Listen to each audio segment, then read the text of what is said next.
Welcome, everybody, to today's pre-show for our 220-1102, our Core 2 A+ study group. How's everybody doing? How's everybody doing out there? Hello, chat room. Hello, folks that are tuning in.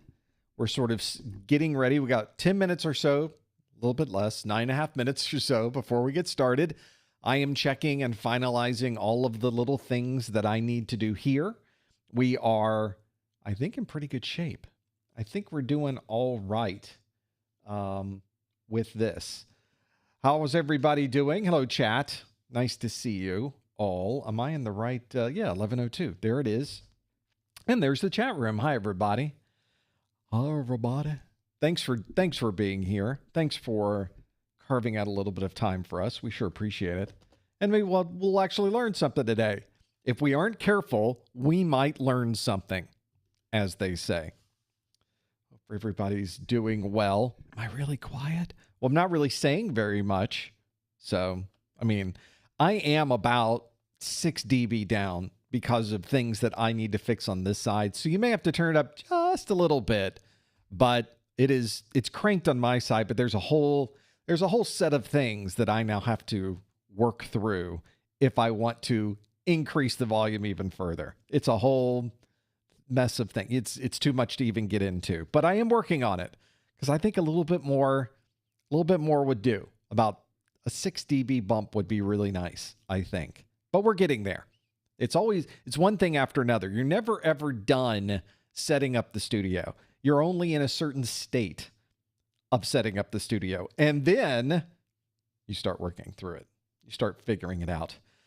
Thanks for checking in, everybody. Thanks for being here. We have so much to do. A lot of folks are already checking in on the map. If you have not, I guess I could put up nope, not that graphic. How about that graphic? That one right there. I could put up that graphic. That way you could put your own virtual pin in our map here to see what's going on. We got lots that we're doing. We got plenty going on. So whether you are joining us from the Leeward Islands, or whether you're in Africa, or you're in Australia, or you're in North America, wherever you are, thank you for being here. We have so much to work on today. Today is all Core 2, of course. So we've got plenty of Core 2 that we're going to focus on. Of course, all new questions. There's new questions every month. So we got a lot. We got lots to kind of break down and see what's going on. I think if I am going to, and there's Malk. Hey, Malk. I think I saw your pin in the cushion, in our virtual pin cushion from St. Vincent. I hope everything is going well. It is warm weather here as well. What is the temperature? The thermometer says currently temperature shows as, why is this not on the main screen? I need to fix my my mobile device. 85 degrees of Fahrenheit. That's a lot. Up to 89 today. And so it's getting warm. Is it summer already? It seems like it is. It seems like it's already got here. We're sort of at that point. We're talking about graduation from school. We're going to have plenty of, I guess, the end of this month, technically. What kind of PC am I running to do 4 monitors? That's the thing. I do have a PC that can run 4 monitors, but I am not running 4 monitors on it. So we got some time here. So the monitor directly in front of me, this is my normal daily driver. This is my Mac OS system. This is the primary screen, and the one on the right where I'm watching the chat go by and looking at the status of the stream and doing all of those things, that is the 2 monitors that are normally up and running when I'm operating that machine. So that really it's only 2 monitors that I'm driving from that single device. Now we've got this one with all the video switching stuff in it. So you can see all of the cameras that are connected. I have an extra camera showing me the stream content. I've got my preview camera. I've got my active camera here. So we've got a nice breakdown of what's going on, but that is a completely separate switching system. You can kind of see the white lights to my bottom left here.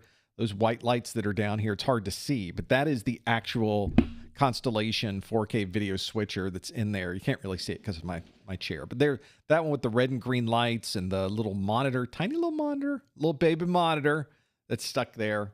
That's the actual video switcher. So what you're seeing is the video output from that switcher. So completely separate system, not part of my Mac OS system at all.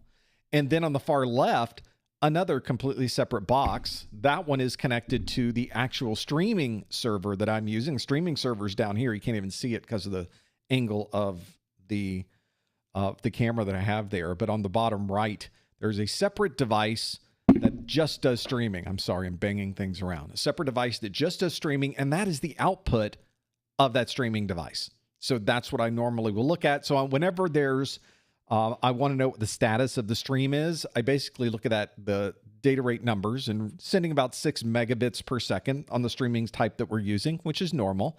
And then 3% cache, so 3% of the video signal is cached here locally until it gets to you, which is not very much, by the way.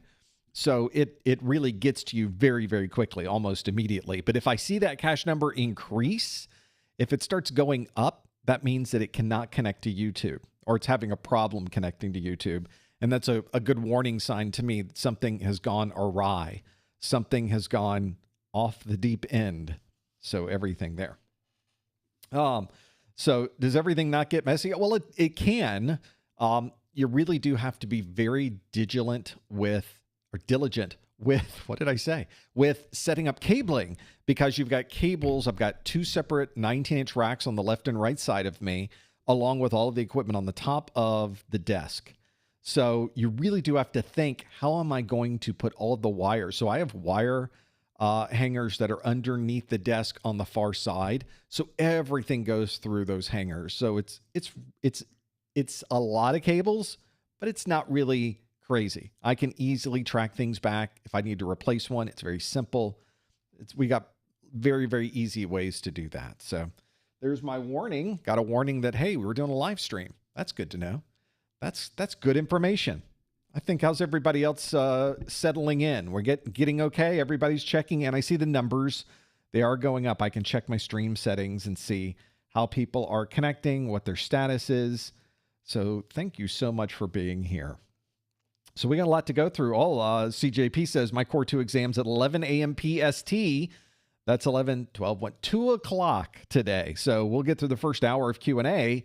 Maybe one of those will be on the exam. Maybe you'll get a question about something that might be on the exam there. We got 2 minutes before we get started.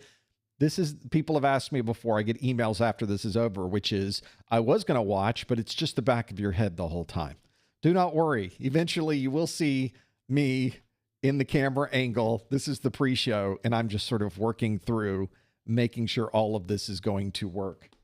For instance, make sure that it doesn't time out there. There we go.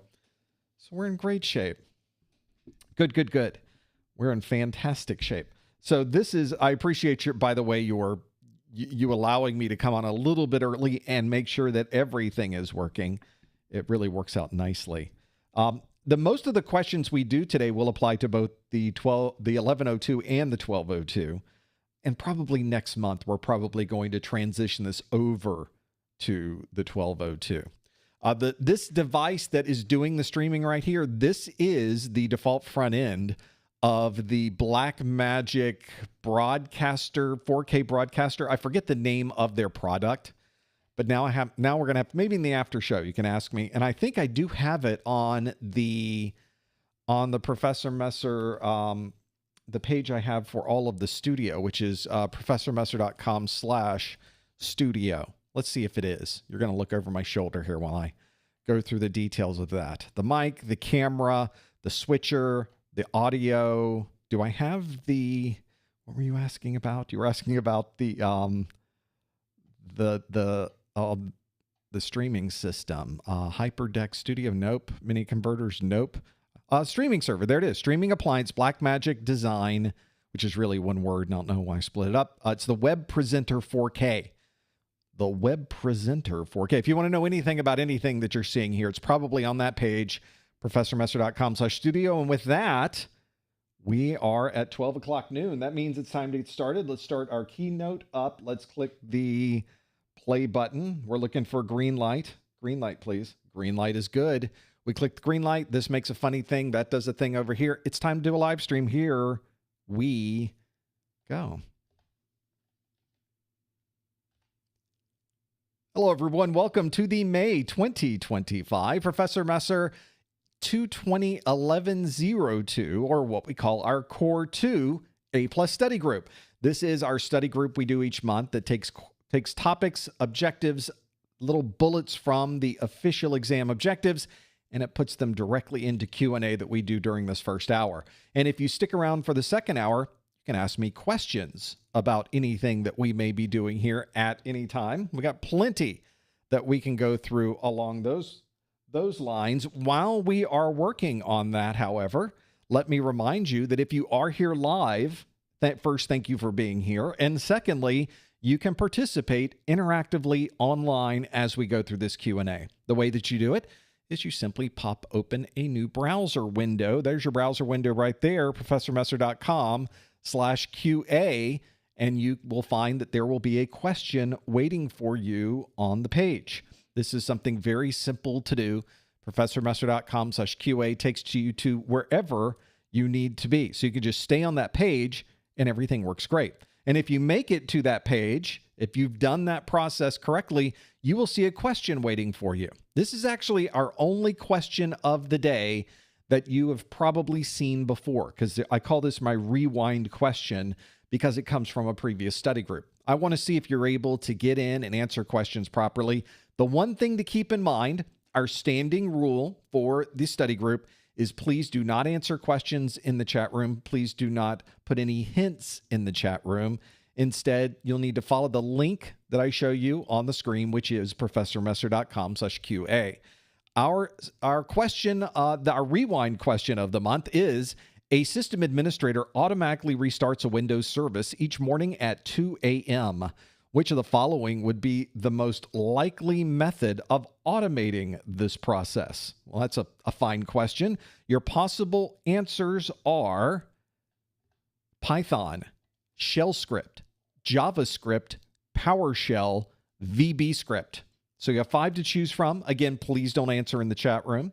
Please don't put any hints in the chat. Instead, you want to go to the link on your screen, go to professormesser.com/QA to answer this question. Well, we've already gotten a few questions in the chat room this morning already, and most of them are revolving around some of the changes happening with the A+ certification that are occurring right this very moment.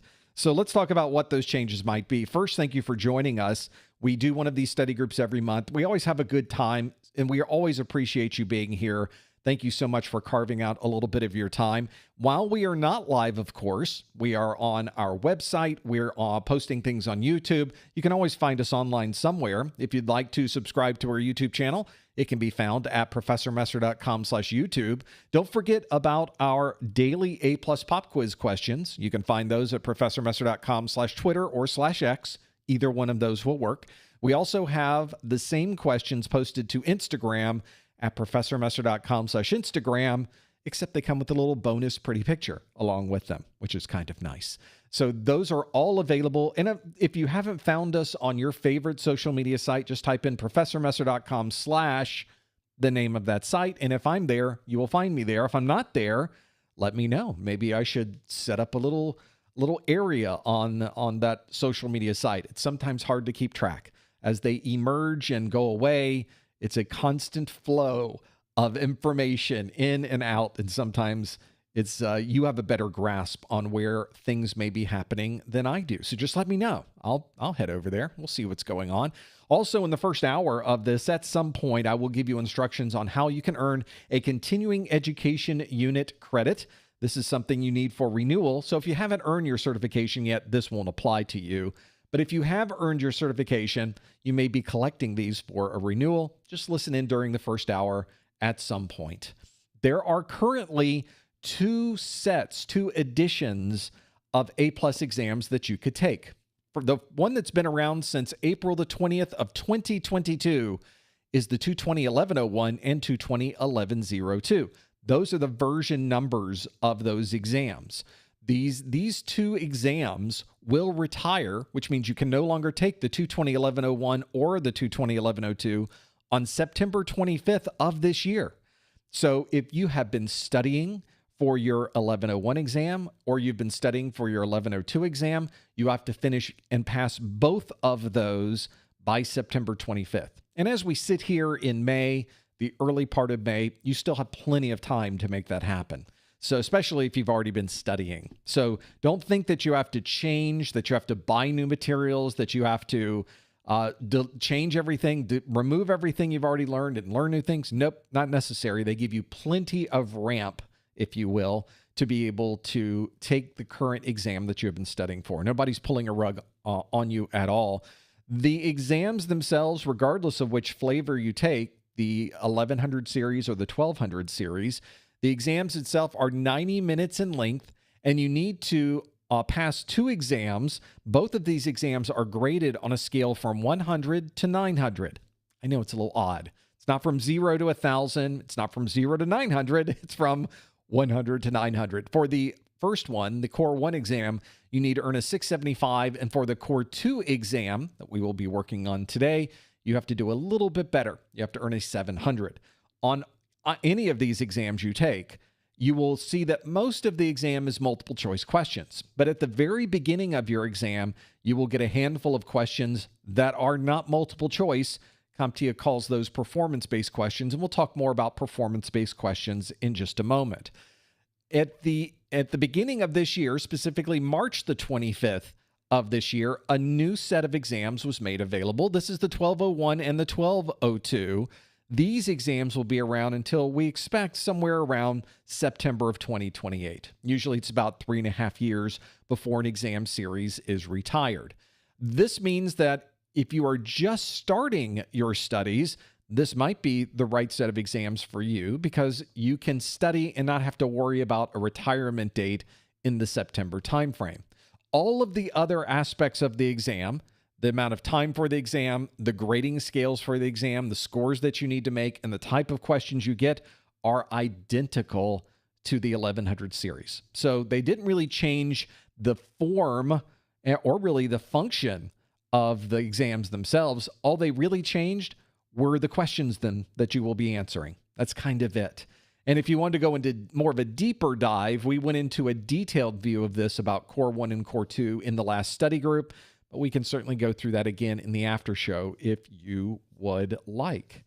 The two exams that we will be talking about today are the 1100 series, but I will tell you that a lot of the content between the 1100 series and the 1200 series is identical. So a lot of the information we'll cover today will really cover both exams, which is fortunate for all of us, quite honestly. Today, we're going to be focusing on the 1102 that covers operating systems, security, software troubleshooting, and operational procedures. Now, although those are the specific domains for the 1102 exam, all of these domains are identical on the 1200 series. So we could have just as easily put 1201 and 1202 at the top and changed nothing else about this slide because everything else is identical to the current, or I guess both series of exams. I don't want to call one current and one not current because that's not the case. They are both current. They're both valid. They're both useful. And you should take whichever one you've been studying for at this point. We can talk more about that in the after show. If you have a question that you would like to ask in the after show, you can always add that question at any time at professormesser.com/QA. There will be a video replay of this live stream available immediately afterwards on YouTube. I also create an audio-only replay. That audio replay is in podcast format, and you can find that on my site at professormesser.com/podcast. If you're on a streaming media service like Spotify, just search for Professor Messer, and you will find the podcasts there as well. You'll also notice about a day after our live stream that suddenly a bunch of timestamps will show up in the YouTube video description.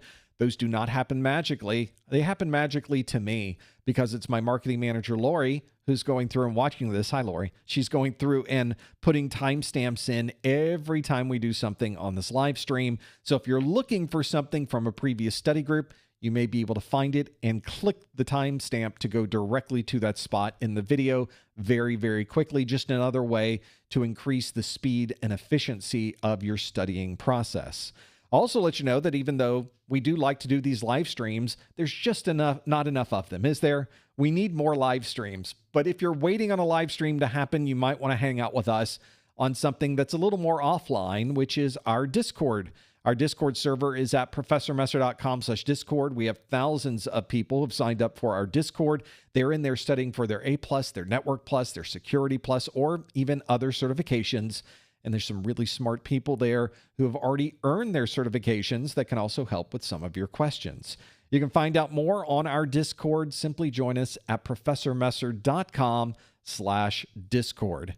And I will let you know that eventually you will need to take this exam. And if you are in the US, Canada, or a US territory, you can save a little bit of money by buying the voucher on the Professor Messer website. We are platinum partners of CompTIA, and we have a little bit of a discount that they've given us that I'd like to pass on to you. You can find that at professormesser.com/vouchers. Another nice part about this is if you buy the voucher from my site, I give you a little bit extra. You not only get the voucher, you get something you simply cannot get anywhere else, which is a copy of my Exam Hacks ebook. This is an ebook I wrote with a number of tips and tricks that can help you with your studying process. I even give you some strategies you can use during the exam itself to perhaps get you a couple of extra points on the exam. You can find out more about that at professormesser.com/vouchers. And if you are in the US, Canada, or US territory, this might save you a little bit of money. Let's go back to that question I asked earlier, which was, a system administrator automatically restarts a Windows service each morning at 2 a.m. Which of the following would be the most likely method of automating this process? Would it have been Python, Shell script, JavaScript, PowerShell, or VB script? Let's close our poll and see what we chose. 61% of us say the answer is PowerShell. PowerShell is what you would use. 24%, though, almost a quarter of you say you would use a shell script to be able to do that.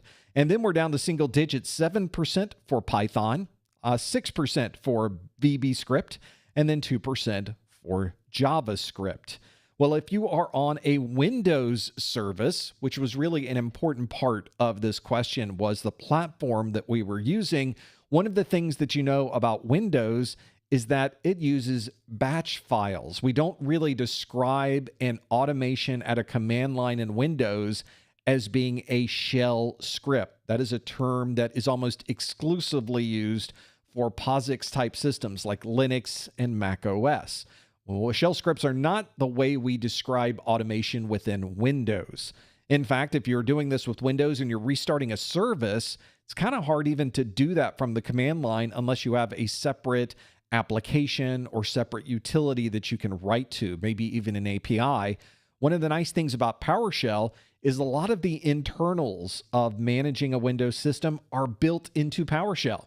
So you can easily restart a Windows service if you are using PowerShell. And indeed, that is the answer that we were looking for, was PowerShell. If you're somebody who's been working on PowerShell, or you've just getting into the world of automating Windows, you should learn as much as you can about PowerShell. It is a very powerful tool to use for your administration. And the more you know about automating a system, the more flexible, the more efficient you're going to be, the more valuable you're going to be to an employer. It's a valuable skill that you will use the rest of your career.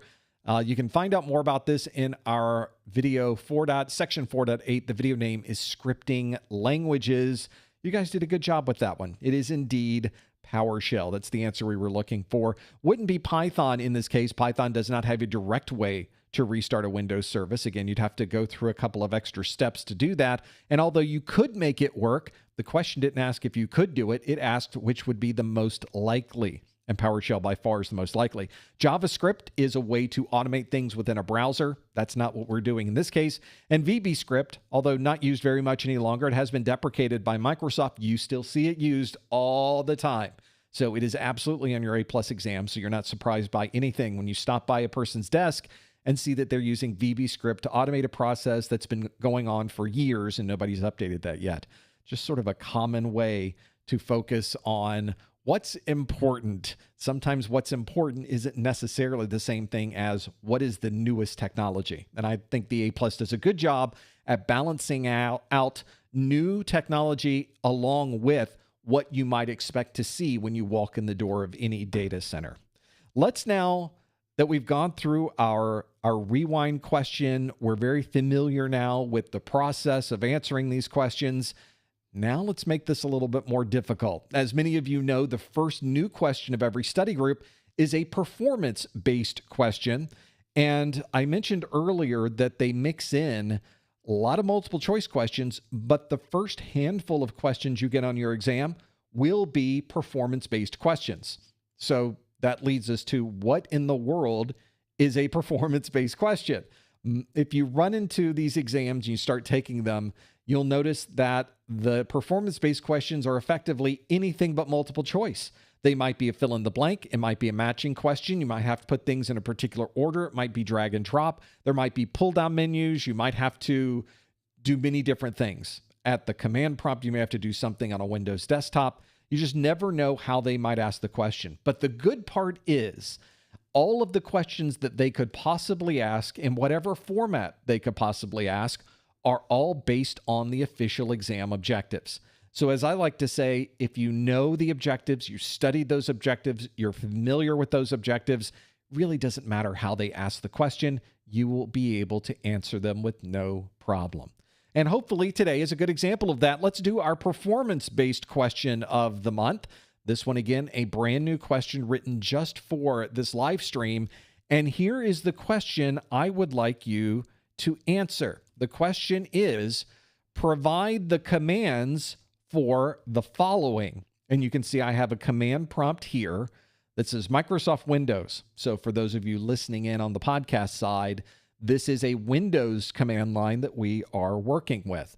I have 3 tasks that I would like you to perform. You may even have to perform these on your own machine in order to answer some of these questions. So this one's a little more interactive than what we have done before. The first command that I would like you to provide is identify the default gateway associated to or with your local computer. It is associated to your local computer, and I guess with it as well. So what is your default gateway? That's what I want you to tell me. And what command would you use to determine what that default gateway configuration might be? The second command is determine the default gateway's next hop to 9.9.9.9. That's quad 9. So what is the next hop past your default gateway? How would you even know? Well, that's really what I'm asking, isn't it? And then lastly, I would like you to ping that IP address that you found. Ping the default gateway's next hop IP address and tell me what those results might be, I guess. Or just tell me what command you would use to do that. That is what I would like you to do as your performance-based question of the day. If you would like to answer that, please, again, no answers in the chat room. You can submit your answer to fill in the blank on our site, professormesser.com/QA. Really, it's our Vevox site that we are using, and you can submit your questions there at any time. I'm going to sneak over and see how you guys are doing with this one. A lot of folks are doing really well, except for the last question. That is the real interesting part, because you have to determine information in the second bullet that you use in the third bullet. That's all I'm going to tell you. That's the only hint. Now, some of you I recognize are not on your computer right now. You get a pass. You can take that one off your list of having to answer. So really, you just have to answer 2 of them right. So do not worry. I will give you credit. So those of you that are not live on a system right now running Windows would indeed have a difficult problem running this. Although if you have certain utilities on your mobile phone, on your tablet, or on other operating systems, you can do a similar thing as well. Or think about what commands you would use to do that. That's how you would do it. And some of you are giving me sort of a prompt to tell me this is what I would have typed in had I done this correctly, which works for me too. The whole point of this is not necessarily to give me a pristine answer with all of the detailed specifics. We're really trying to learn more about these commands and how they work. So come at it from that perspective. If you know it, then you know it. If you don't, that's okay. In fact, if you don't know it, it's almost better. The only time you really learn something is when you don't know it. So not having knowledge of a topic that we're going to go through today is perfect. That's fantastic. This is when you want to not have knowledge of the topic. Don't wait until you get into the study, pass your studies and get into your exam room and not have knowledge of the topic. We can go through this very easily to figure out those details. Some of you are giving me your next hop from your default gateway. Some of these are great. Some of these are pretty interesting.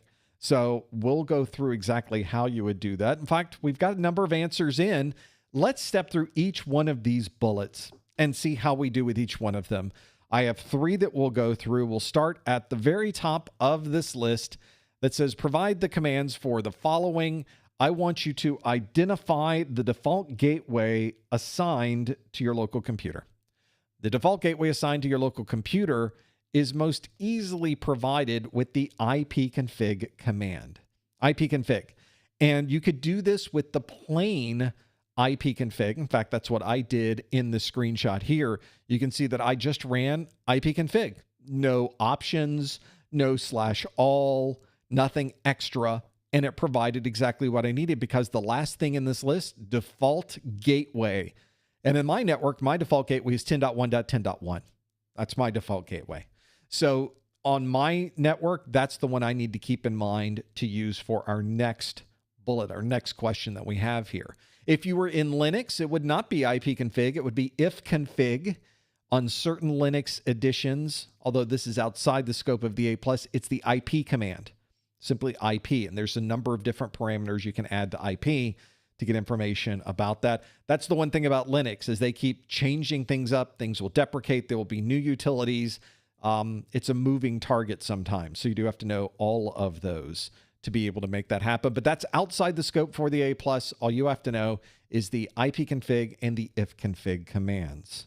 So on my network, the default gateway was 10.1.10.1, which leads us to the next question, which was identify the default gateway assigned to your local computer.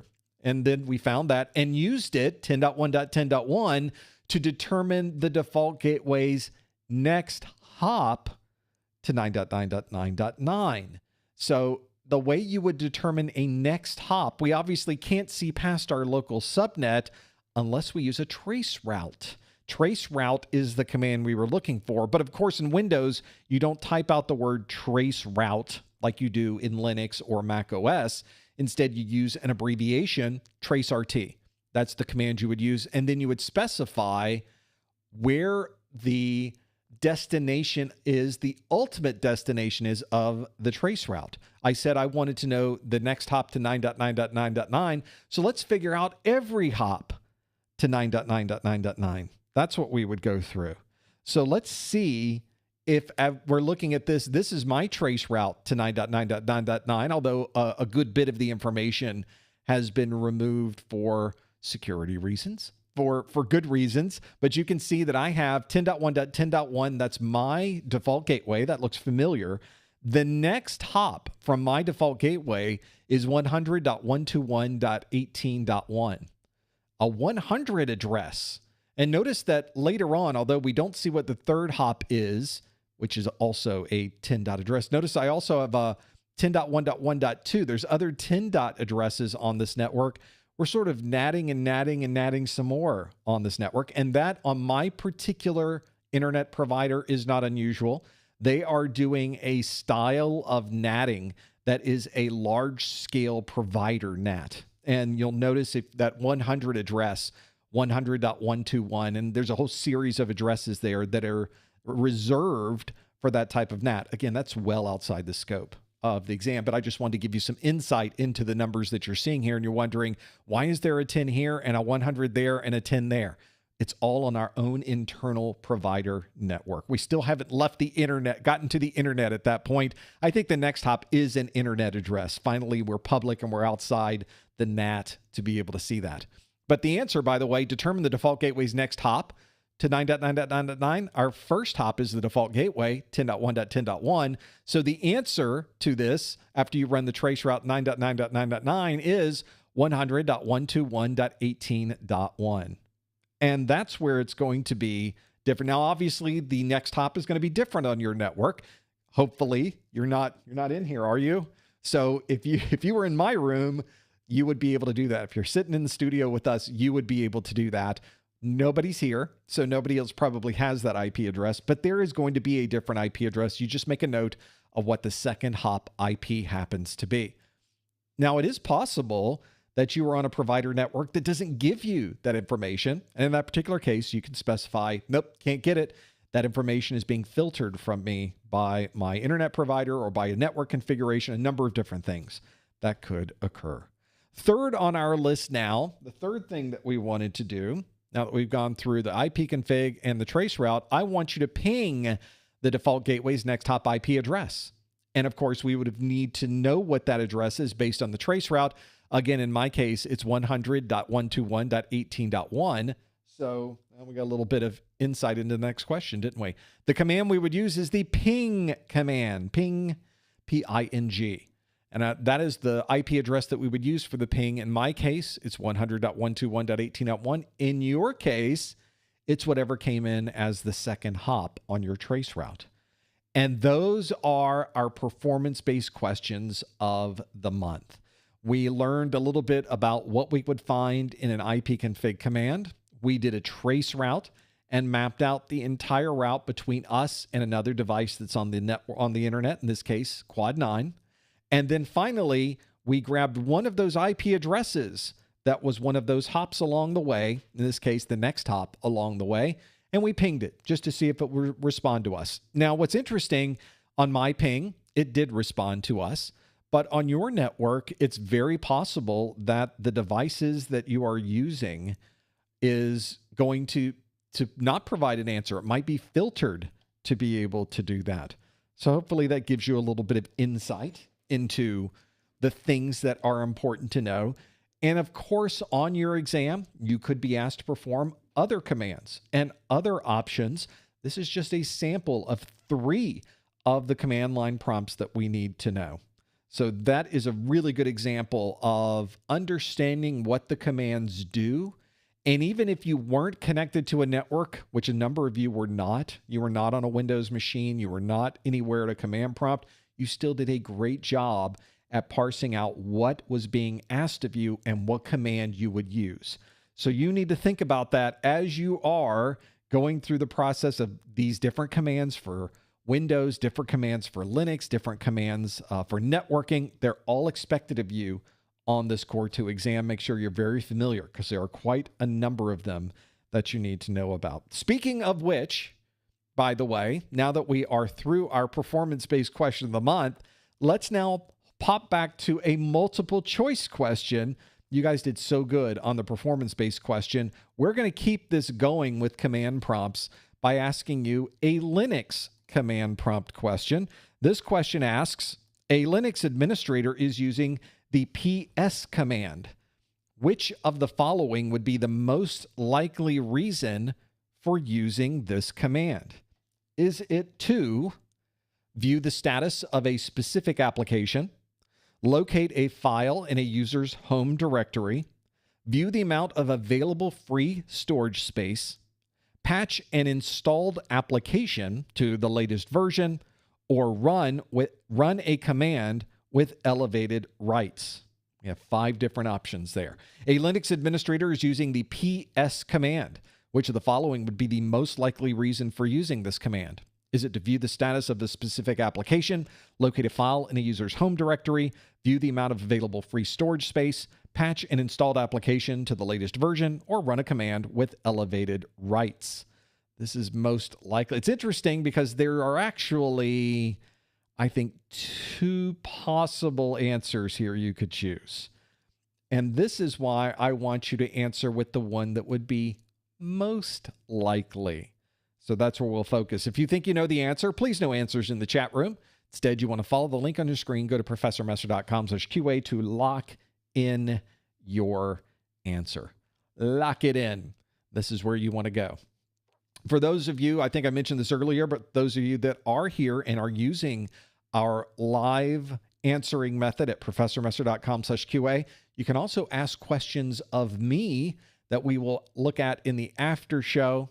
At the tab at the top of your screen, you can flip over and leave any questions you have into that list as well. This is a good command to know. And in all of these answers, by the way, are referencing other commands that you need to know as well. So for bonus points, you need to not only choose the right command for this question, tell me what commands you would use for all of the other answers. So there's 5 different commands here that we would need to know from this one question. So I upped the difficulty level there just a little bit. We'll see how this goes. Let's see how you answered this one. The question again asks, a Linux administrator is using the PS command. Which of the following would be the most likely reason for using this command? Is it to view the status of a specific application, locate a file in the user's home directory, view the amount of available free storage space, patch an installed application to the latest version, or run a command with elevated rights? Let's close the poll and see what you chose. 57% of you say the answer is to view the status of a specific application, but 21% of you say run a command with elevated rights. We also have 9% that said locate a file in a user's home directory. We have 7% that say view the amount of available free storage space.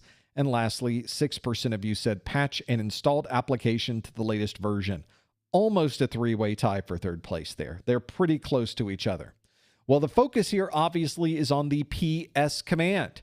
PS is a shortcut for processes. And being able to view the processes on a Linux machine is visible by using PS. If you're at all familiar with the Windows Task Manager and how it shows you all of the different tasks that are running in the background and foreground inside of Windows, this is sort of the Linux version of that with the PS command. It will show you everything running. In fact, you get really good at using PS. There are it seems like thousands of different options inside of PS, but there's quite a lot inside of this utility that can give you a lot of information about what's running in your Linux system. This is a simple program to use by itself, though. If you just run PS, you'll see everything listed there, which is kind of nice to see. But if you wanted to look at other processes, perhaps processes that are not yours, which is that by default, PS is just going to show you your processes. But you're the administrator. Let's see all the processes running on this Linux machine. On my Linux distribution, it's ps-e. And in fact, I like to pipe it to more. That's what that vertical bar does. It pipes it to another utility. In this case, the utility called more, which paginates the output. If you've ever run these Linux commands and they just go all the way up the screen and screens and screens and screens go by, you could make this so that we'll stop after every screen so you can at least read what's going on. The more command does a great job of that. There's lots of different ways to do that.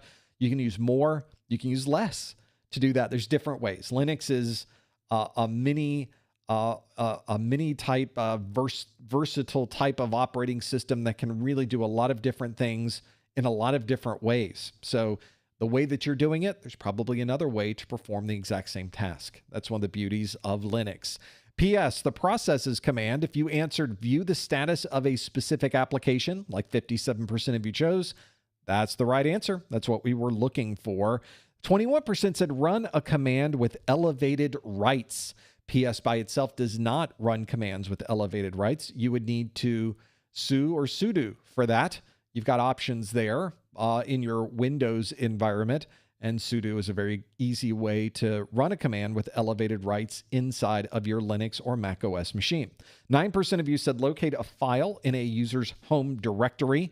The find command does a great job at finding your files, so that's a good way to do it. 7% have said view the amount of available free storage space. That would be the disk free command, or df. Another two. Notice we've got these commands that we're using and trying to find. Df command will provide that information. And then lastly, patch an installed application to the latest version. This is very dependent on the type of Linux distribution you're using. Before the current A+ exam, you need to know the yum command and you need to know the apt or the apt-get command. Those are two that are used on different types of Linux distributions that allow you to install, update or upgrade applications in the Linux operating system. So this is the best option you can choose is to view the status of a specific application. 57% of you got that one absolutely correct. Well done. You know your Linux. Not only do you know your Windows, you also know your Linux. And that was the important part of that particular question. Let's now change our gears just a little bit and look at another multiple choice question.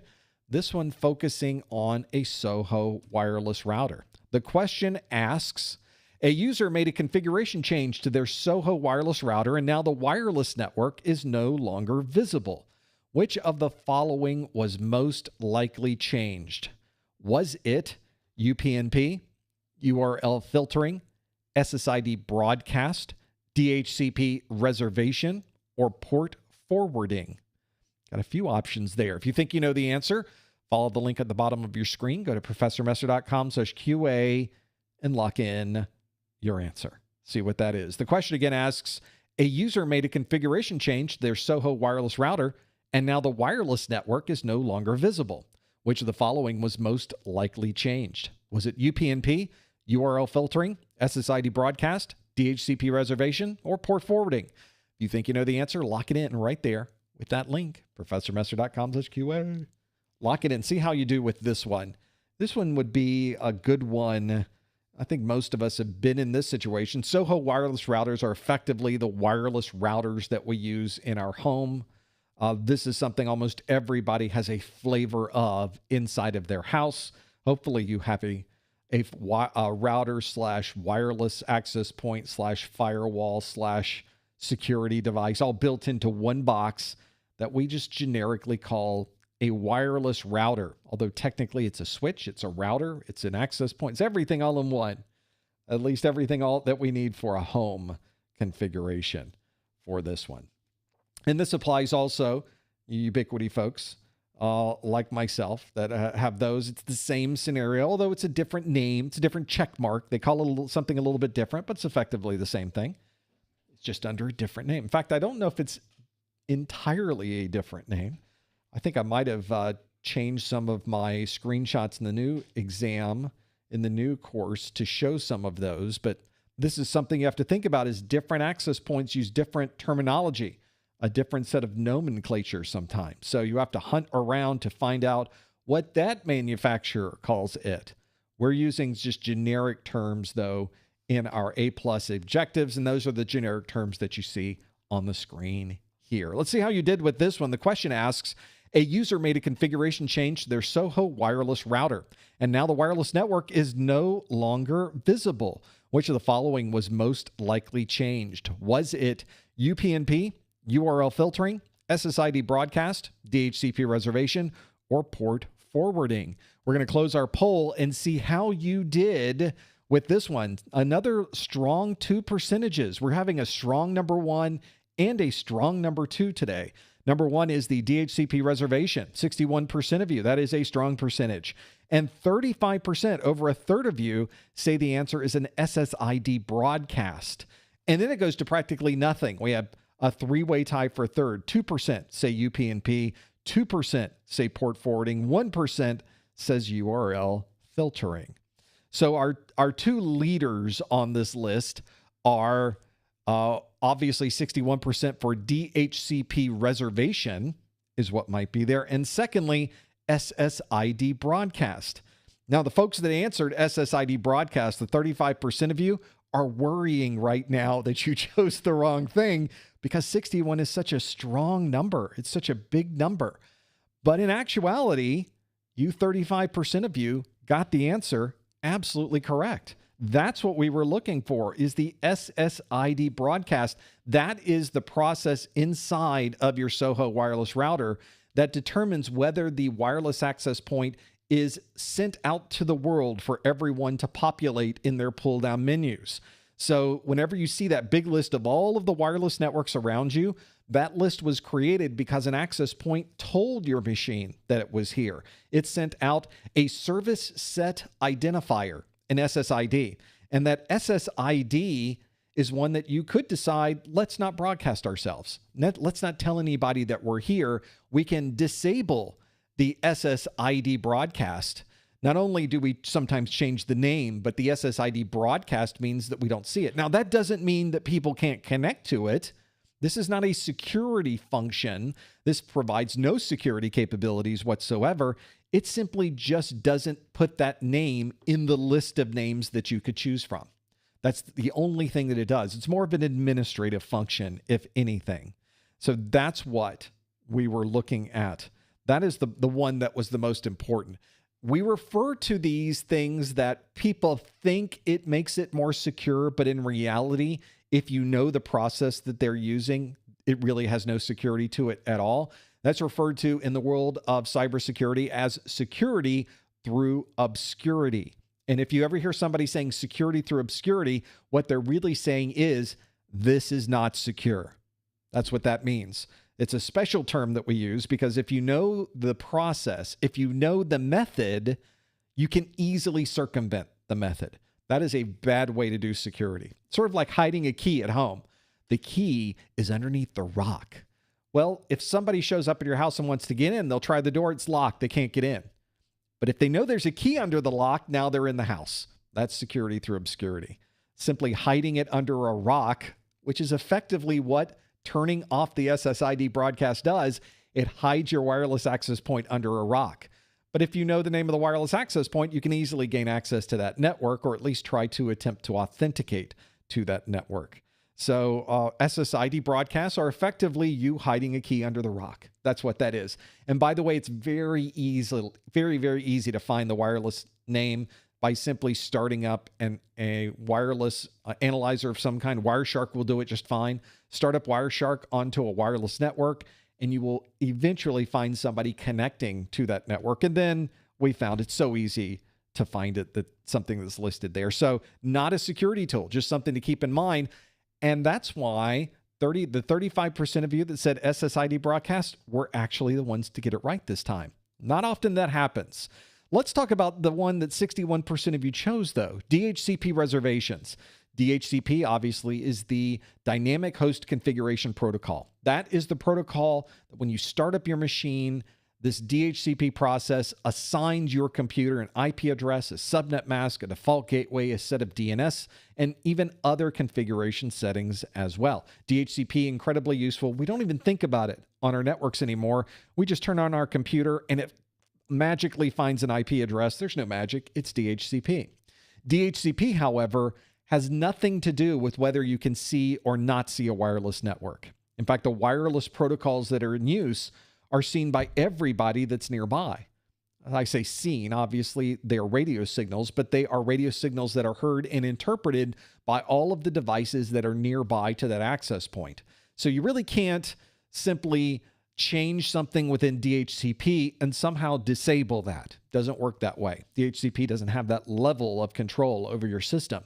The only way to make it so that your wireless network is not visible is to enable or disable, in this case, SSID broadcasts on your system. That's exactly where it was. This is a good one to think about. DHCP reservations, though, that is what you should be using instead of statically assigning an IP address. We still do this on large enterprise networks. We don't think about doing this at home. We don't usually do it when we're out at a coffee shop. They're not telling us, if you're in this coffee shop, set your subnet mask to this and set your default gateway to this. They're not going to do that. No one in the coffee shop would be able to connect to the network. They use DHCP. But on an enterprise network, there might be devices that we want to guarantee always get the same IP address. And the way that you do that is by configuring a DHCP reservation, not by statically assigning it on that machine, because if something changes, you would now have to visit all of those machines that you statically configured. Instead, configure it on your DHCP server, and if anything ever changes, you just go back to your DHCP server to make those changes. The user either disconnects from the network and reconnects or restarts their computer, and now those changes take effect with the new DHCP assignment. So although DHCP reservation has some great capabilities, doesn't have the ability to enable or disable the visibility of a wireless network.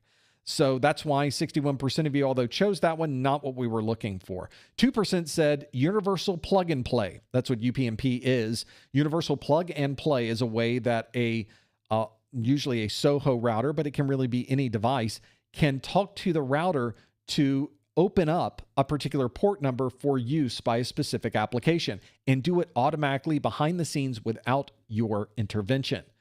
Doesn't sound like a good idea, does it? It's very insecure. So this is why we, as a default, tell people just disable UPnP. You most of the time don't need it. And if you do need it, you should manually configure what is allowed onto your network rather than somehow it randomly doing this behind the scenes without your knowledge. We also have 2% that said port forwarding. Port forwarding, it's almost the reverse of universal plug and play. Now we are wanting to send devices, effectively NAT devices, to a particular IP address. That's what port forwarding does. Any inbound traffic can be forwarded to another device that's internal to your network. This is often used in conjunction with universal plug and play. And lastly, URL filtering, which is what I thought a lot of people would choose because it has the word filtering in the name. Didn't fool any of you though. URL filtering, the universal resource locator.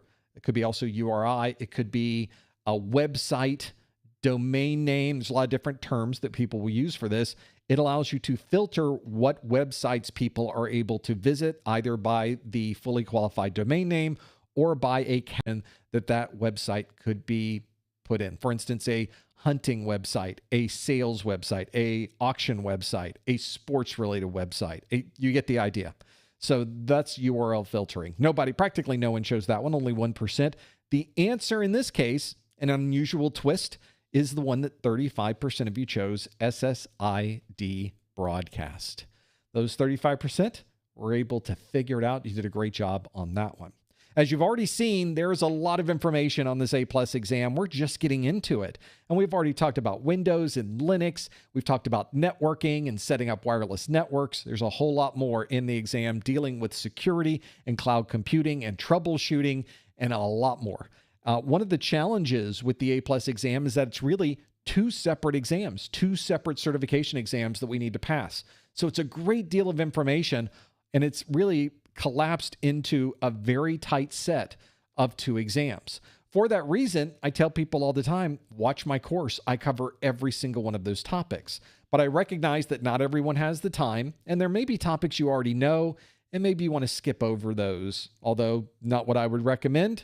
Time is a precious commodity, and I recognize that sometimes you want to speed that process up a bit. So instead of going through all 137 videos or 19 hours of my course, you might just want a summary of the information, and that's why I created course notes. This is a set of the PDF course notes that gives you every bit of text, all of the important charts, all of the important diagrams from all of my videos, one after the other in order.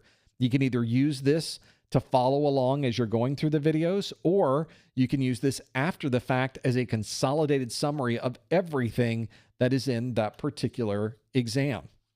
I also have these not only in that PDF digital format, there's also a printed book physical format. It's obviously identical to the PDF, but if you decide to get the printed version, I print these on demand for you and ship them directly to you.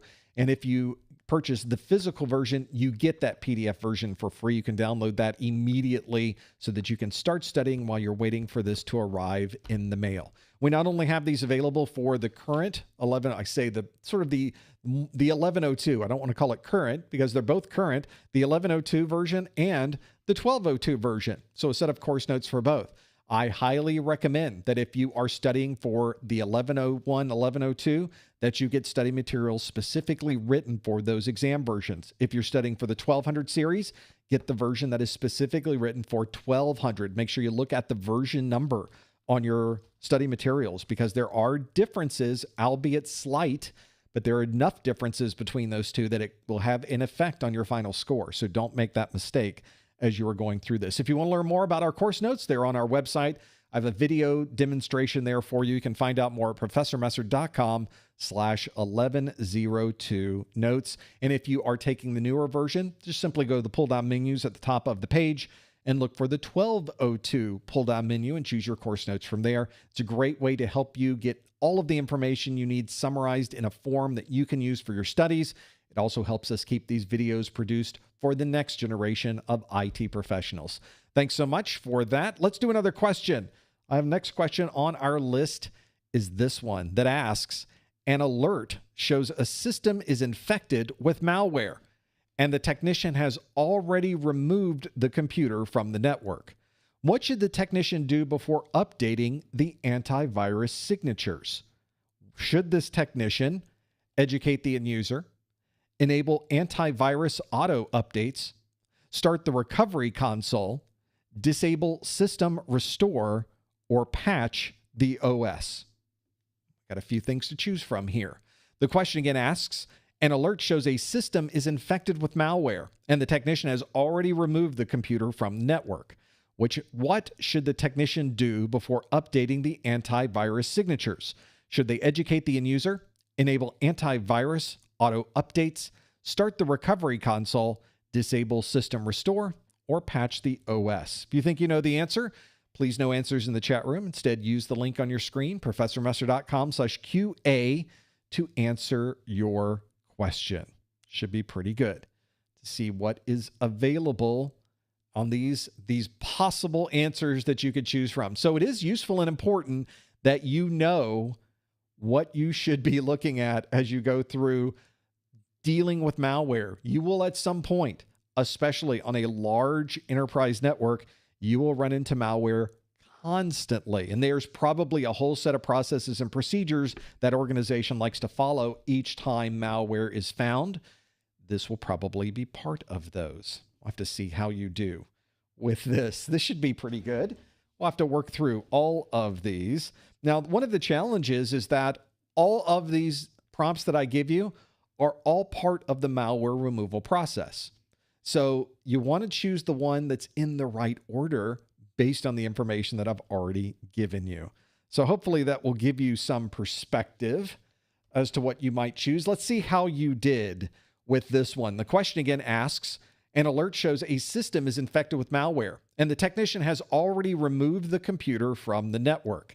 What should the technician do before updating the antivirus signatures? Should they educate the end user, enable antivirus auto updates, start the recovery console, disable system restore, or patch the OS? Well, what would it be? It would be 81% of you say it would be patch the OS is what you would do. We have 12% that say disable system restore. 4% of you said start the recovery console. 2% say enable antivirus auto updates, and 1% say educate the end user. At this point, I think you can tell that the most of us, I think, chose disable system restore. That is the answer I think that we were very happy going with. So system restore is what you would commonly find on something like this. It's the third step. Once you find malware, then you remove the malware from your system. System restore is exactly what you would choose. So having system restore is something extremely powerful because this allows you to go back in time and bring back a previous configuration into Windows. Well, if you have malware on your system, malware will infect these restore points. And finding those restore points is a bit of a problem because now if we do go back in time and restore that restore point, it's now infected as well. A lot of people will say, oh, you have malware, just go back to a previous restore point. Turns out you can't. Malware knows that you were in that previous restore point. And that's why if you are ever in a situation where you're dealing with malware, don't ever trust your restore points. One of the first things you should do is to delete the restore points. That's the important part of this. So hopefully that gives you some perspective of where you can focus on with these antivirus signatures. We have other things that we could have chosen on this list. We could have chosen to educate the end user. Obviously, it's something that always needs to be done, but educating the end user is something that we save for last. Let's take care of the malware first. Educating the end user is way down in the list of things we need to worry about. Hopefully, educating the end user before we give them their computer back will prevent this problem from occurring again.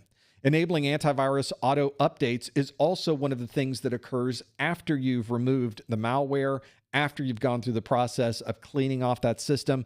You want to enable the antivirus updates. Starting the recovery console may be required prior to enabling those auto updates, because you may have to start the recovery console just to make that happen. So hopefully that gives you some perspective on what's important. If you're someone who really is working through the details of this, if you're trying to figure out where problems can be fixed, what's good and what's bad, you need to understand the malware removal process. This is part of the video in section 3.3 for removing malware.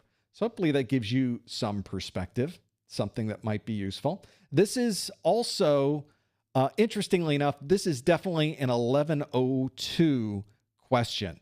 So for those of you that are studying for the 1202 exam, this is not something you have to worry about. 1202 does not require you to memorize a malware removal process. So that's something that might help you quite a bit.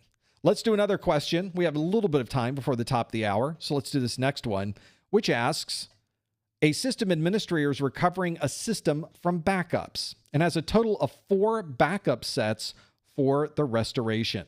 Which of the following backup types is most likely in use? Is it incremental, image, synthetic, cloud, or differential? Got a few options to choose from. This one again asks, a system administrator is recovering a system from backups and has a total of 4 backup sets for the restoration. Which of the following backup types is most likely in use? See if you happen to know this one. This is, if you do know the answer, here's where you put your answer in. Go to professormesser.com/QA. Please no answers in the chat room. Please no hints in the chat room.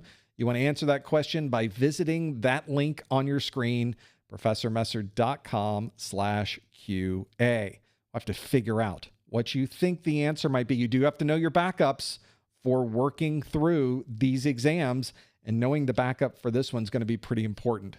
You're recovering a system from backups. Is it incremental, image, synthetic, cloud, or differential? And we have a total of 4 backup sets for the restoration.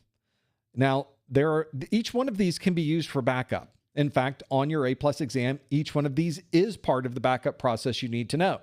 So if you're going through this list and you don't directly recognize any of these, then you'll want to focus, maybe go back to the list and see if you can focus on understanding which one of these you don't know the most about. For example, if you saw synthetic and you're wondering, now what's synthetic backup again? Make sure you go back and check that out, because that could appear on your exam. Let's see how you did with this one. The question asks, a system administrator is recovering a system from backups, has a total of 4 backup sets for the restoration. Which of the following backup sets is most likely in use? Is it incremental, image, synthetic, cloud, or differential? Which one did you choose? If you chose incremental backup, you got this one absolutely right. That is the right answer. That is what we would look for, is an incremental backup, because there are 4 backup sets. And in each of these backup types, only one of them would require that many different backup sets to be able to restore. That's because with incremental, we take a backup, a full backup to start with, and then each day we take a backup of anything that may have changed since the last incremental backup. So if you went out to, on Monday, you did a full backup. On Tuesday, you did an incremental backup. On Wednesday, you're also doing an incremental backup of anything that's changed since Tuesday. On Thursday, you do an incremental backup of anything that's changed since Wednesday. So you're really creating the separate, smaller backup based on things that might have updated. Now, that also means that if you're changing a spreadsheet every day, that spreadsheet is added to the Tuesday backup. Then you change it again on Tuesday, which means it gets added to the Wednesday backup. Then it's changed on Wednesday, so it's added to the Thursday backup, and so on. It just keeps putting the new data into that backup section every day, but it's still very small. You're still not having to do a full backup every day, which is great.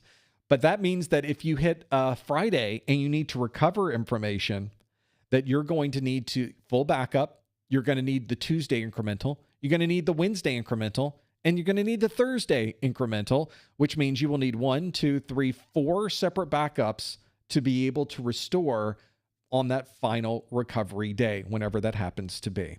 And that is the only one of these backup types that requires that, is the incremental backup.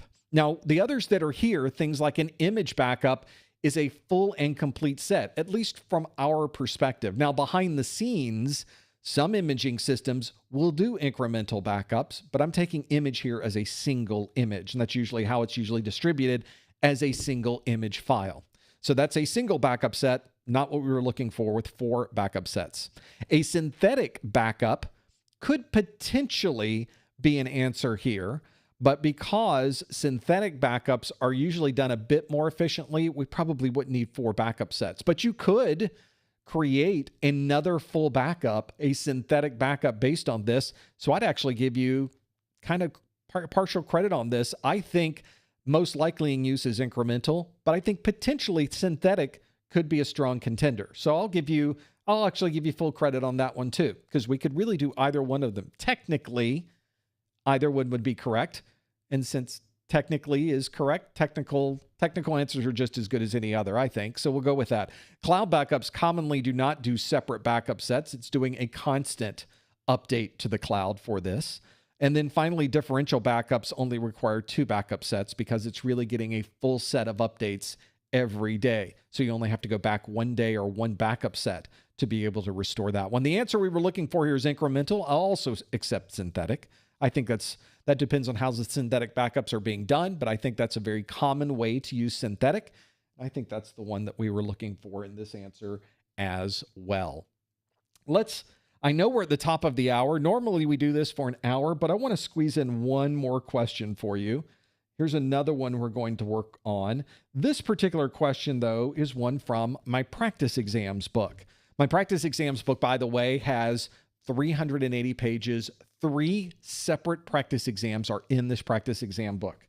This book is designed with, because I was going around the internet and looking at all of the Q&A that you could find on the internet, and I just wasn't happy with any of it. A great deal of it was completely outdated. Much of the questions and answers I found were questionably written, as if perhaps English was not their first language. And in some cases, in many cases, the answers that they were providing were inaccurate. They were completely wrong. And not a lot of the questions really gave me the same feel as the actual exam. I thought there's got to be a better way to prep for our exams, but since there's not something out there currently, I wrote one myself. I wrote all of the questions in here myself, and I wrote them with the same style, the same tone, the same format as the actual exam questions, to the point that there are some exam types, especially multiple choice exam types, the way the questions are written, that don't appear on the CompTIA exam. They also don't appear in my book either. So not only is it important to keep in mind that I added to the book what the exam is like, I also kept out of the book what the exam is not like. So I wanted you to be able to really focus on understanding the material and not being thrown by the style or the tone of the questions themselves. So I have for you a question from my practice exams book. This is not one, obviously, that we'll answer online, but again, keep the same rules in place. Please no answers in the chat room. Please no hints in the chat room. Let's do a question from the book. I have the book up here, the PDF version, and of course we have physical versions as well of the book that you can get. But this is question C18 from the book. And if I scroll up, you'll see that's from page 266 of my practice exams book. The question asks, a technician is troubleshooting a Windows 10 computer that is performing very slowly when moving from one application to another. Which of the following utilities would allow the technician to view real-time resource activity? Would it be Services, Task Manager, System Information, or Device Manager? Now, this is a PDF, so if you have a stylus on your tablet or you have a mouse that you wanted to highlight things on the screen, you can change the way that things look. You can make different words are important. If you think you know the answer, you can select it on the screen. It's a PDF. So, and it's not one of these lockdown PDFs. It's an open PDF that you can write on. You can make changes to it. You can edit. You can do whatever you want that makes the process easier for you to learn. That's the whole point of this. I don't want to create a bunch of barriers that don't allow you to use your book. I always hate that when I grab a PDF and I can't do anything with it. Now, you'll notice that the quick answer, if you just want to know if it's A, B, C, or D, is on page 291. And if you go to the details question, which is on page 311, that's probably what we want to do, is go to the details. But it's on page 311. I guess you could scroll through a PDF. I hate doing that, scrolling through PDFs. So instead, we're going to simply click on the word the details, and it takes us to that page. So it's nice having these hyperlinks built into the PDF itself. And indeed, it tells us the question again at the top, the different answers, and it says the answer is B, Task Manager. It tells us why that is the right answer. This is not unusual to the format that I found on the internet. Well, they give you an answer and they tell you why the right answer is right. My problem is I always got the wrong answer, but it wasn't telling me why the wrong answer was wrong. So I feel like it was missing an opportunity to teach me something that I needed to know. So in my book, every wrong answer is fully documented with why that is not the right answer for this question. So in this case, why is it not services? I explained to you why it's not services. Why is it not system information? I explained to you why it's not system information. Why is it not device manager? I explained to you why it is not device manager. And every question gives you that type of feedback. I'll even tell you that if you get the question right and you just know, oh, it's task manager, next question, don't be so quick to jump to the next question. Take a moment and read through the incorrect answers to see if you really understood why the wrong answer was wrong, because on your exam, you might get a question about device manager, or you might get a question about system information. And it's useful to have all of those details in your brain now because you read through the description that is there. Now, if you read this question and you thought, I don't know what any of these things are. I don't know what services or tasks. I don't know what those options are. If you scroll the bottom of this answer page, I give you more information and take you right to the video that was used to create this question. So you will learn whatever terms, whatever abbreviations, or anything else that you need to know about this topic, because I cover them at the bottom of this. And if you have the physical book, you'll notice there's a QR code there. So you can take your camera and put it on the QR code and it will jump there on your phone. So you can watch the video while you're reading the book. This is a multimedia environment, isn't it? That's my practice exams book. Hopefully something can help you. We have a practice exams book for Core 1. We have one for Core 2. Both of those are available. And if you buy them in conjunction with the course notes, you can get a little bit of a discount for both of them. Something to consider. It's all on the Professor Messer website. You can find out more and help support what we're doing there at professormesser.com/core2pe, or simply use the pull down menus at the top of the page. Well, that is the objectives we had that we went through in this first hour. Can you believe we went through an hour already of Q&A?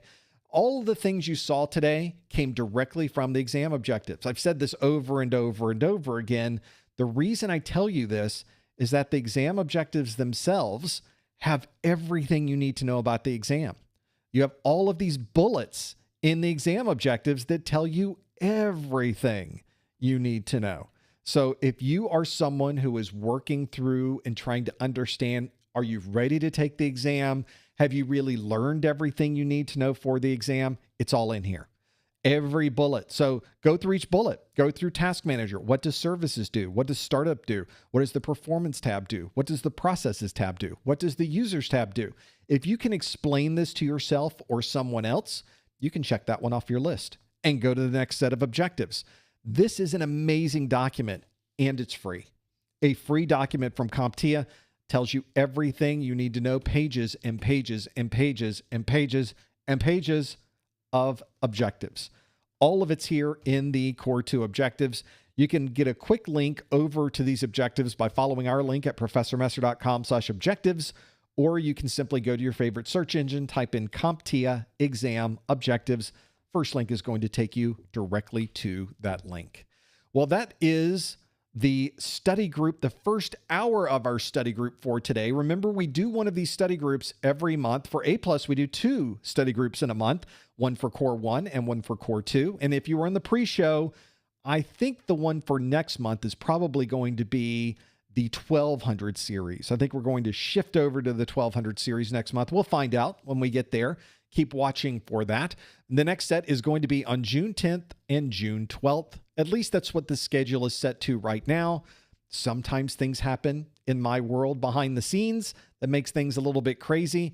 And if that happens, I have to move around those little circles on the screen here. So always keep checking the calendar. If I ever have to make a change to any of these dates, they change immediately on the calendar link at professormesser.com/calendar. Well, although we're done with the first hour, we're not done yet. I want to answer your questions. And if you have questions you'd like to submit, you can do that at any time from that same link, professormesser.com/QA. Don't forget about our course notes and our practice exams on the Professor Messer website. You can find a quick link to those at professormesser.com/1102success. Don't forget about our discounted vouchers. You don't need a coupon code. You don't need a special plugin for your browser. All you have to do is visit professormesser.com/vouchers if you're in the US, Canada, or US territory, and the vouchers are already there and discounted, ready to go.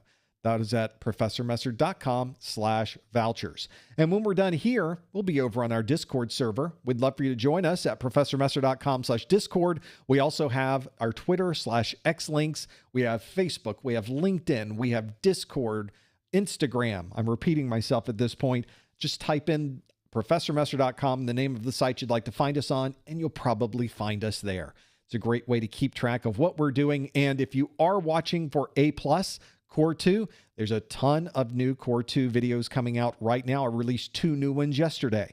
So subscribing to our YouTube channel might be very, very, very useful for you. I highly encourage it, and it helps us out too. Something free you can do to keep this party going.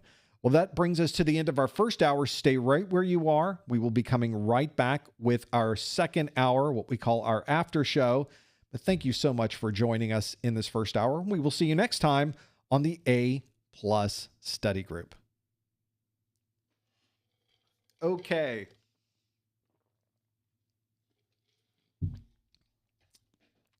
Now it's time to maybe get some things started here. Let's see if I can get my picture on the screen. There we are. Hi, everybody. Thank you for that great first hour. Now it's time for our after show. This is the part of the study group that I now need to step through and look at questions you are submitting to me. This is something that can help us quite a bit understand what's top of mind for you. And you're welcome to ask me questions really about anything that interests you.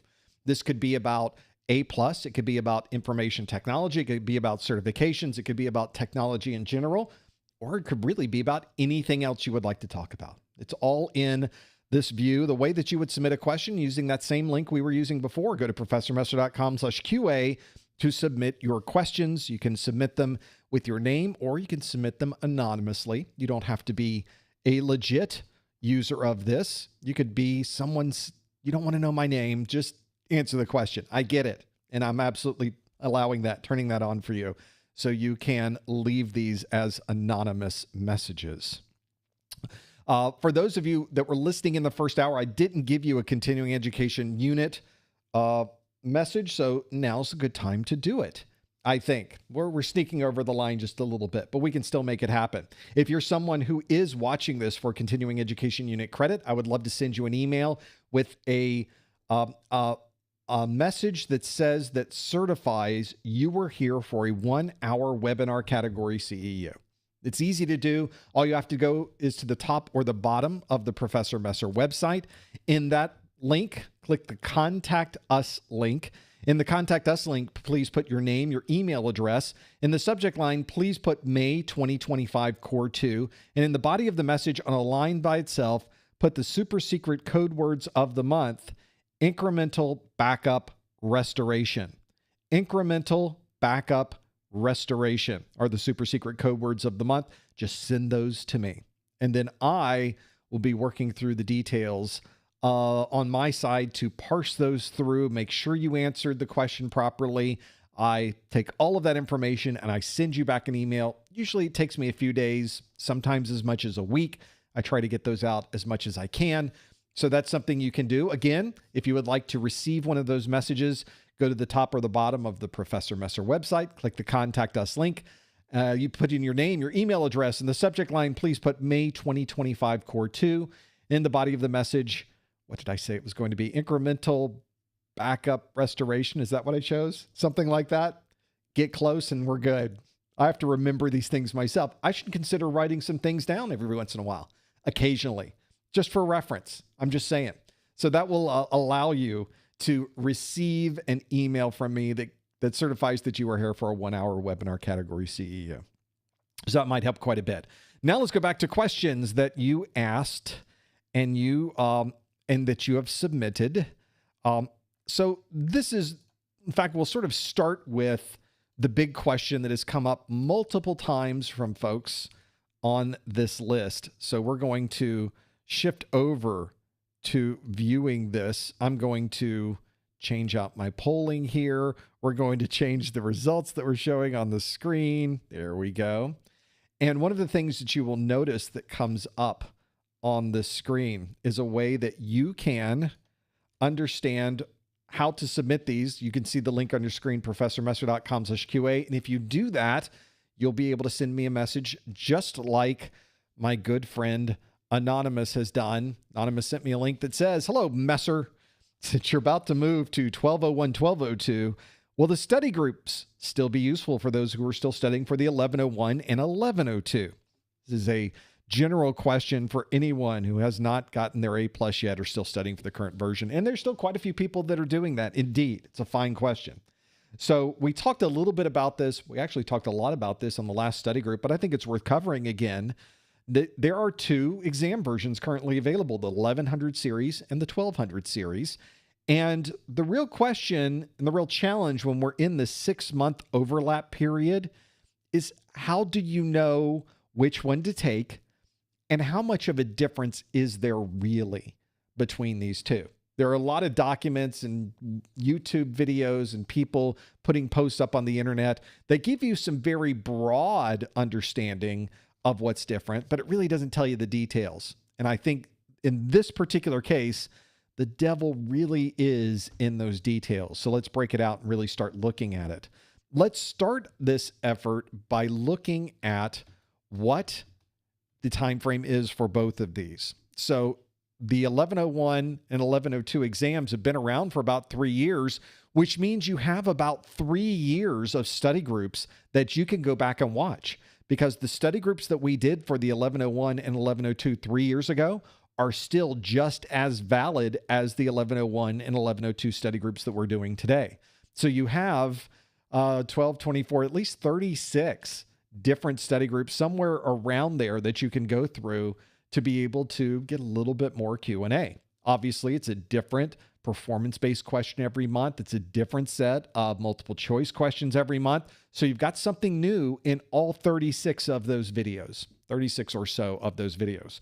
You'll notice that the 1201 and 1202, those were released on March 25th, and that's our overlap period right here in the middle of those two. 6 months is that tiny little 1-inch bar that I see on my screen is the 6-month period. And the rest of this is 3 years. So once we get to September 25th, that's the last day you could take the 1101 and the last day that you can take the 1102. And after that, it's all 1201, 1202. So now we're in this transition period. It would be useful to know just how much is really different. Did we throw everything out and start new? Is there a little bit different on both sides, and how much? Well, lucky you, I sat down with every one of these documents. I sat down with the 1101, 1102, 1201, 1202 documents, and I effectively did a diff on all of these. I examined what topics are still in the exam, what topics were dropped from the 1100 series that just don't appear on the 1200, and what topics are new on the 1200 series exam. So it's really 3 different analysis that I went through to be able to provide this. And the best way to show this, which is really the best way you show any statistic, is a Venn diagram, isn't it? So here's the Venn diagram for the 1201 and then comparing it to the 1101. On the left side is the 1101. The yellow circle is the 1101. The blue circle is the 1201. And then the green part in the middle are all of the objectives that are shared between those two. There's a few things that are interesting about this, by the way. The first is that the circles are practically the same size. Notice that the 1101 consists of approximately 396 objectives. The 1201 consists of approximately 391 objectives, a difference of 5. they are effectively the same size.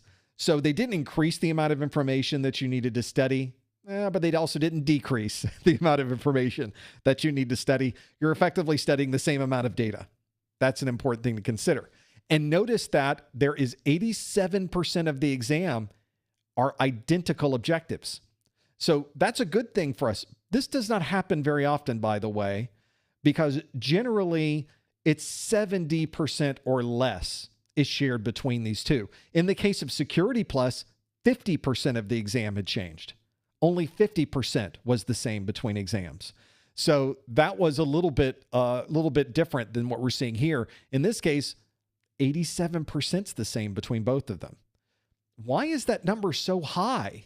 That is a very high number between different exam versions. Keep in mind that we have created new A+ exam training courses for the 600 series, the 700 series, the 800 series, the 900 series, the 1000, the 1100, and now the 1200 series. This is our 7th series of training courses for A+. Now, generally it's 30% or more. In this case, it's not even close to that. We have so much overlap. Well, that's because of COVID. That's effectively why. Everybody at Microsoft was stuck at home. Everybody that was doing development on Windows pretty much stopped development for months. Normally, you get an updated version of Windows. This is also complicated by the strategy that Microsoft started with Windows 11, where they said, this will be the last version of Windows. It will be Windows 11 forever. We will just simply update different things within Windows 11, but we'll always call it Windows 11. Until they decided not to. And then they said, well, that was a stupid idea. We were just going to copy what Apple was doing. But now that we think about it, it's hard to sell new when it's the same name. So they decided, how about we just call it something different? We'll have a Windows 12. We'll have a Windows 14. We'll see what they call the next one. I think they'll skip 13. We'll see what happens. But that's why when the 1100 series exam came out, you had Windows 10 and Windows 11. When the 1200 series exam came out, you have Windows 10 and Windows 11. It's the same thing. It's exactly the same thing that we had when we started, which means nothing had to be updated for Windows inside of this exam because there was no new Windows. Interesting. Now that makes it not only easier for you if you need to make a transition, makes it a lot easier for me too, because I have to create new content for everything that's new. And speaking of new, for the 1100 series exam, we have this sliver of a moon on the left side because 15% of the 1101 objectives are thrown out. You don't even see them anymore. They're gone. You're not even going to notice that they are missing, or you might actually. We'll talk about that in a moment. And then on the 1201 exam, we also have a little sliver of a moon. 13% of the 1201 exam is brand new. This is why I tell you, always study from materials that have been specifically written for the exam you're planning to take. Because if you had 1100 study materials and you take the 1200 series exam, 15% of what you studied was pointless because it will not appear on that exam, and 13% of the content of that exam will be something you've never seen before. That's probably enough of a difference to put you in the lose column, and that is not what we want. We want you to win. So if you're taking the 1200 series exam, make sure your study materials have been specifically written for the 1200 series exam. Now, what about the Core 2? That's Core 1. What about comparing Core 2? Well, good question. A little bit different when you look at the Venn diagram. You can first notice that the circles themselves, the 1102 circle, is a little bit smaller than the 1202 circle. They are definitely a different size. That's because the 1102 exam has approximately 580 objectives. The 1202 exam, 665 objectives. So quite a bit higher, quite a larger number in that list. There's still a pretty big, large green circle in the middle. 80% of the exam contains similar information. But notice that because so much new was added, we have a pretty big blue moon that is to the right here because 18% of these objectives on the 1202 are brand new. So almost 20% of the exam itself is new content. Now, what is that new content? I'm glad you asked. That's something we can look at. I would recommend, if you want the details of this, that I'm going to take you over to the Professor Messer website. You may have heard of it. I may have only said it 120 times so far in this live stream today. If you go out to my website, under the 1201 and 1202 menus, you have the option for the free videos. So for instance, let's look at the 1202 free videos, and let me get rid of the ad that's on my screen. And when you look at those videos, here's the list of the videos that we posted so far for the 1202 exam. But right at the top is a box that says, what's new in the 220-1202 exam? Click here to read through our detailed breakdown. And I've created for you an article that shows you, well, there's your breakdown, your Gantt chart of when this information is active and when it retires. Here are the Venn diagrams that we were just looking at. They're part of this presentation, part of this article. But then I give you a breakdown on a domain by domain, section by section basis, what was dropped from the exam.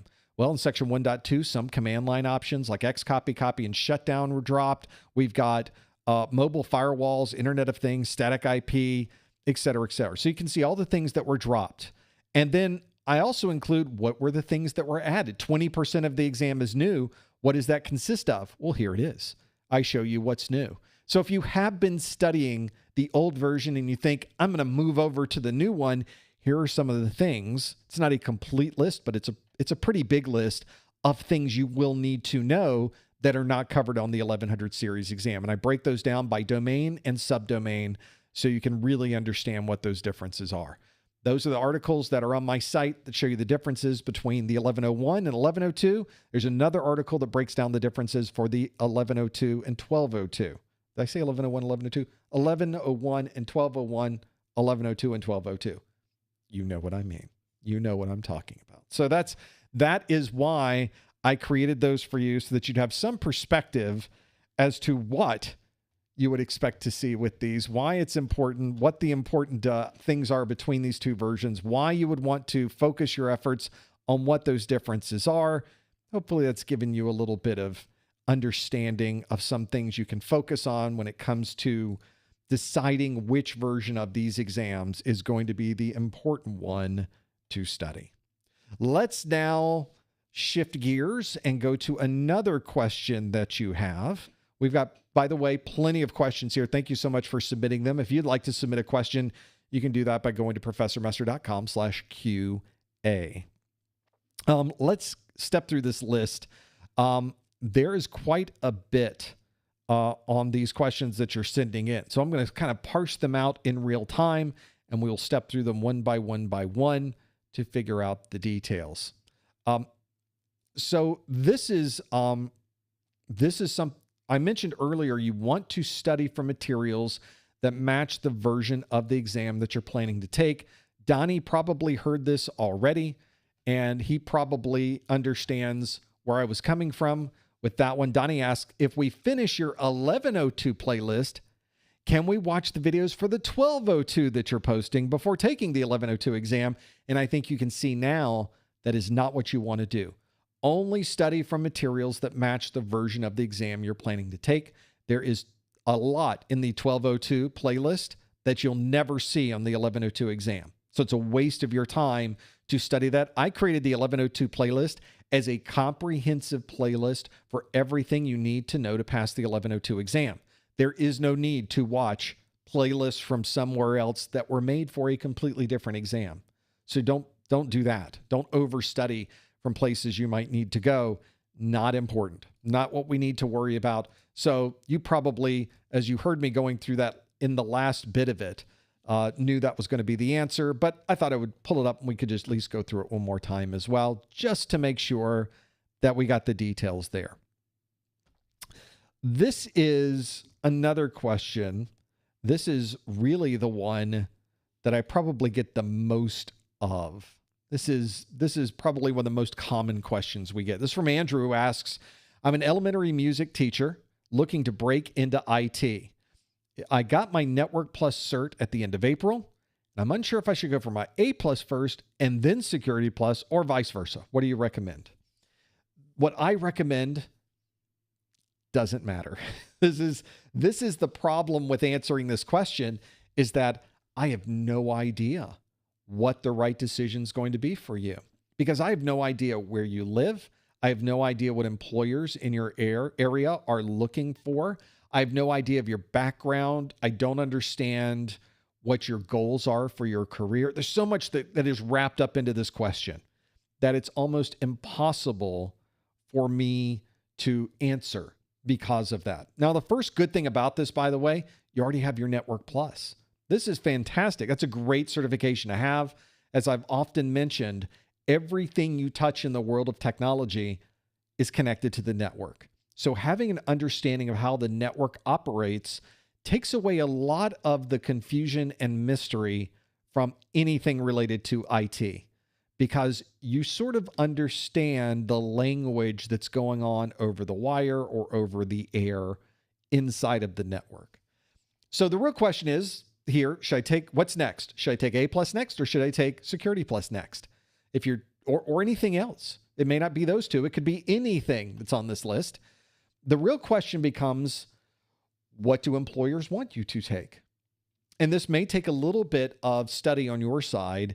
I would recommend you watch my video. It's in the YouTube video description of this video, and it's called How to Get a Job in IT with No Experience. Something like that. That's sort of the title of that particular video. What I try to do is break down all of the different elements that are important that you should have when you're looking for that first job in IT. Because anybody that's in IT now have had to go through the process of getting that first job. And it's always it's a challenge. It's this whole set of strategies you need to come up with. You are effectively competing against everybody else who's going after this job. So how do you differentiate yourself? And what things are important for you to have in your arsenal that make you more desirable than someone else who's sending in a resume? And so I go through those 4 elements in that video very quickly. Those 4 elements are getting a formal education. I suspect you have one because you are an elementary school teacher. You have to have some type of education and licensing for that. So you don't even necessarily have to have an IT or technology formal education. I don't. My degree is in business management. There's no technology in my degree, so doesn't matter. Just as long as you have a degree, that's a great plus. Secondly, you have some type of industry certification, A+, Network Plus, Security Plus, Microsoft, Cisco, Amazon, whatever it happens to be. A lot of different certifications out there. And the third one is that you have some type of practice in doing this. I don't want to say experience, but having some type of work where you have done this, either doing this as a volunteer or as an intern or something else. You don't even have to be paid necessarily. It doesn't have to be a professional role, so to speak, but it does have to be one that you have worked with the technology hands-on in a environment that is trying to get certain tasks done. Maybe you take care of the all of the computers that are at your church or your place of worship. Maybe you handle technology for your a nonprofit organization that you volunteer at. Or maybe you've been lucky enough to have a technology job, at least part-time or as an intern. These are all good levels of experience that you could bring to the table. And lastly, the fourth element, and the one we often don't talk enough about, you know somebody who works there. Because they can get you past a lot of the gatekeeping. Another nice part about this is if you give your resume to somebody who works in a company and they give the resume to HR, they get a finder's fee.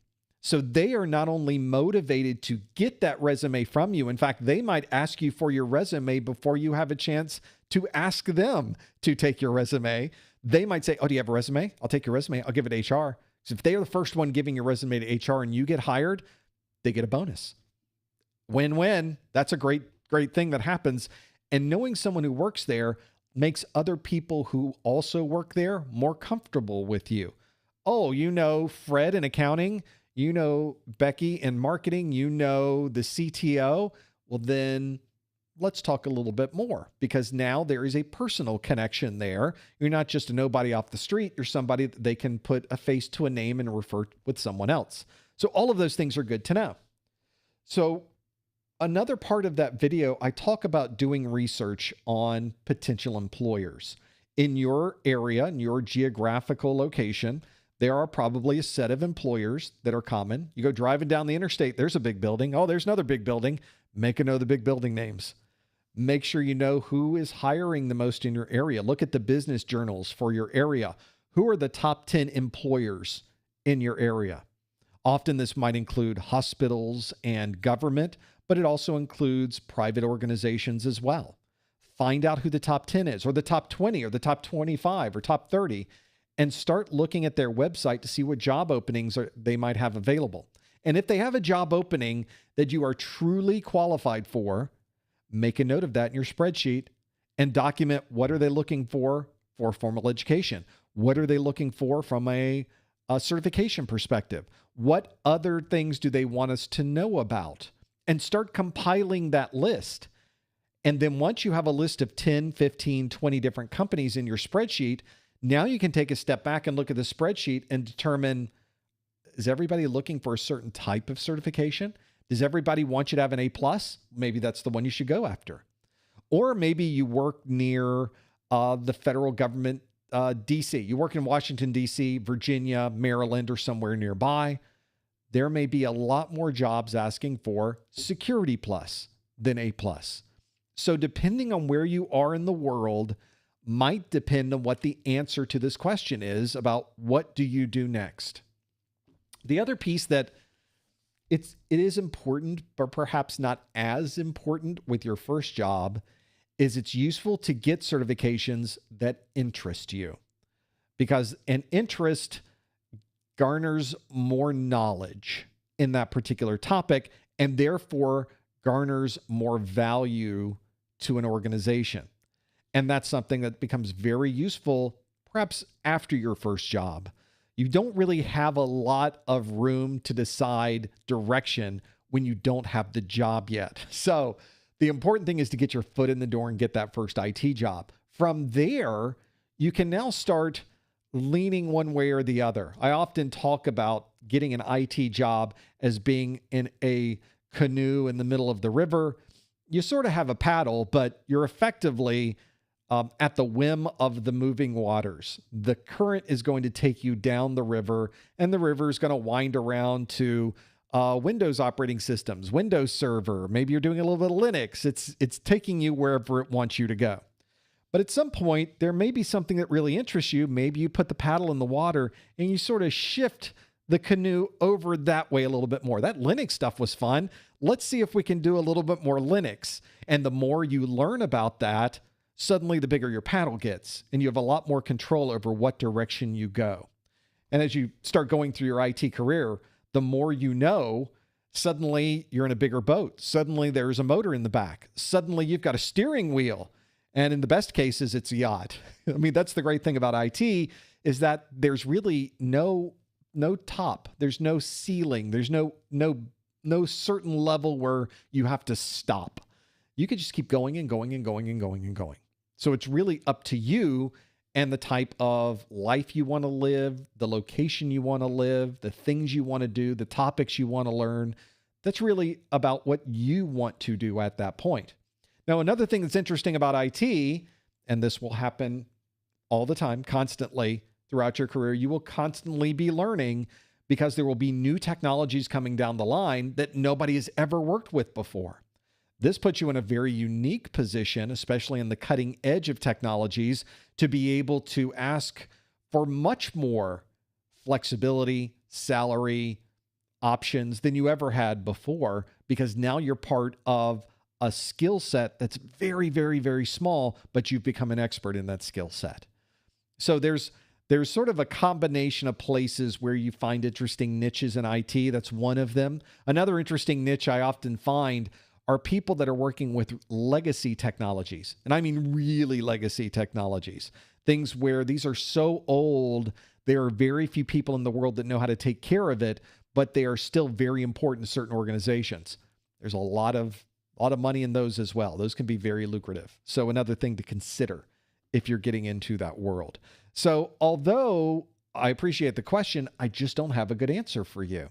But hopefully I've given you a set of frameworks, Andrew, that you can follow to step through what that might be and to understand more about where you can go with deciding what your first step, what your first foray might be into the world of IT.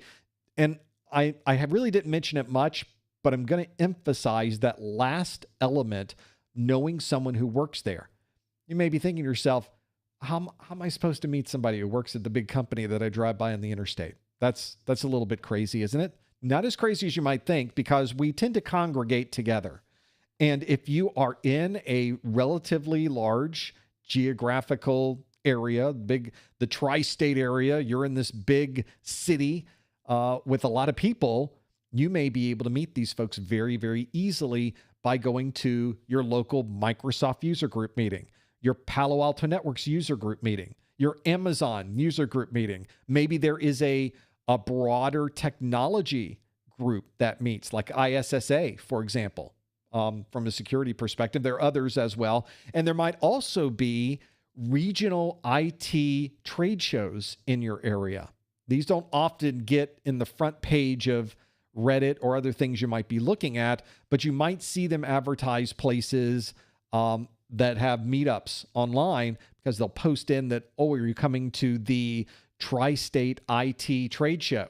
And there's usually not only a group of people that are presenting where you can go to presentations and actually learn interesting things and meet interesting people. There are also show floors where you can learn what different manufacturers and different developers may be creating and different technologies. That's another great place to up your knowledge level. So when people talk about the next generation firewall that was presented there, you can know all the different firewall vendors that were there. You saw their latest offerings. You saw some of the information they were providing. Those are great things to know about. So make sure you look at all of those different variables, because they all are going to have some impact on what your decision will be about where you choose to put your time and your resources. Because getting a certification, it's a 2, 3 month, 6 month process, depending. So you really do have to invest yourself wisely to get that foot in the door. But go meet those people that are there. They're going to be at these trade shows. They're going to be at the Microsoft user group meeting, and feel free to walk up and say, hi, my name is, and who are you and where do you work?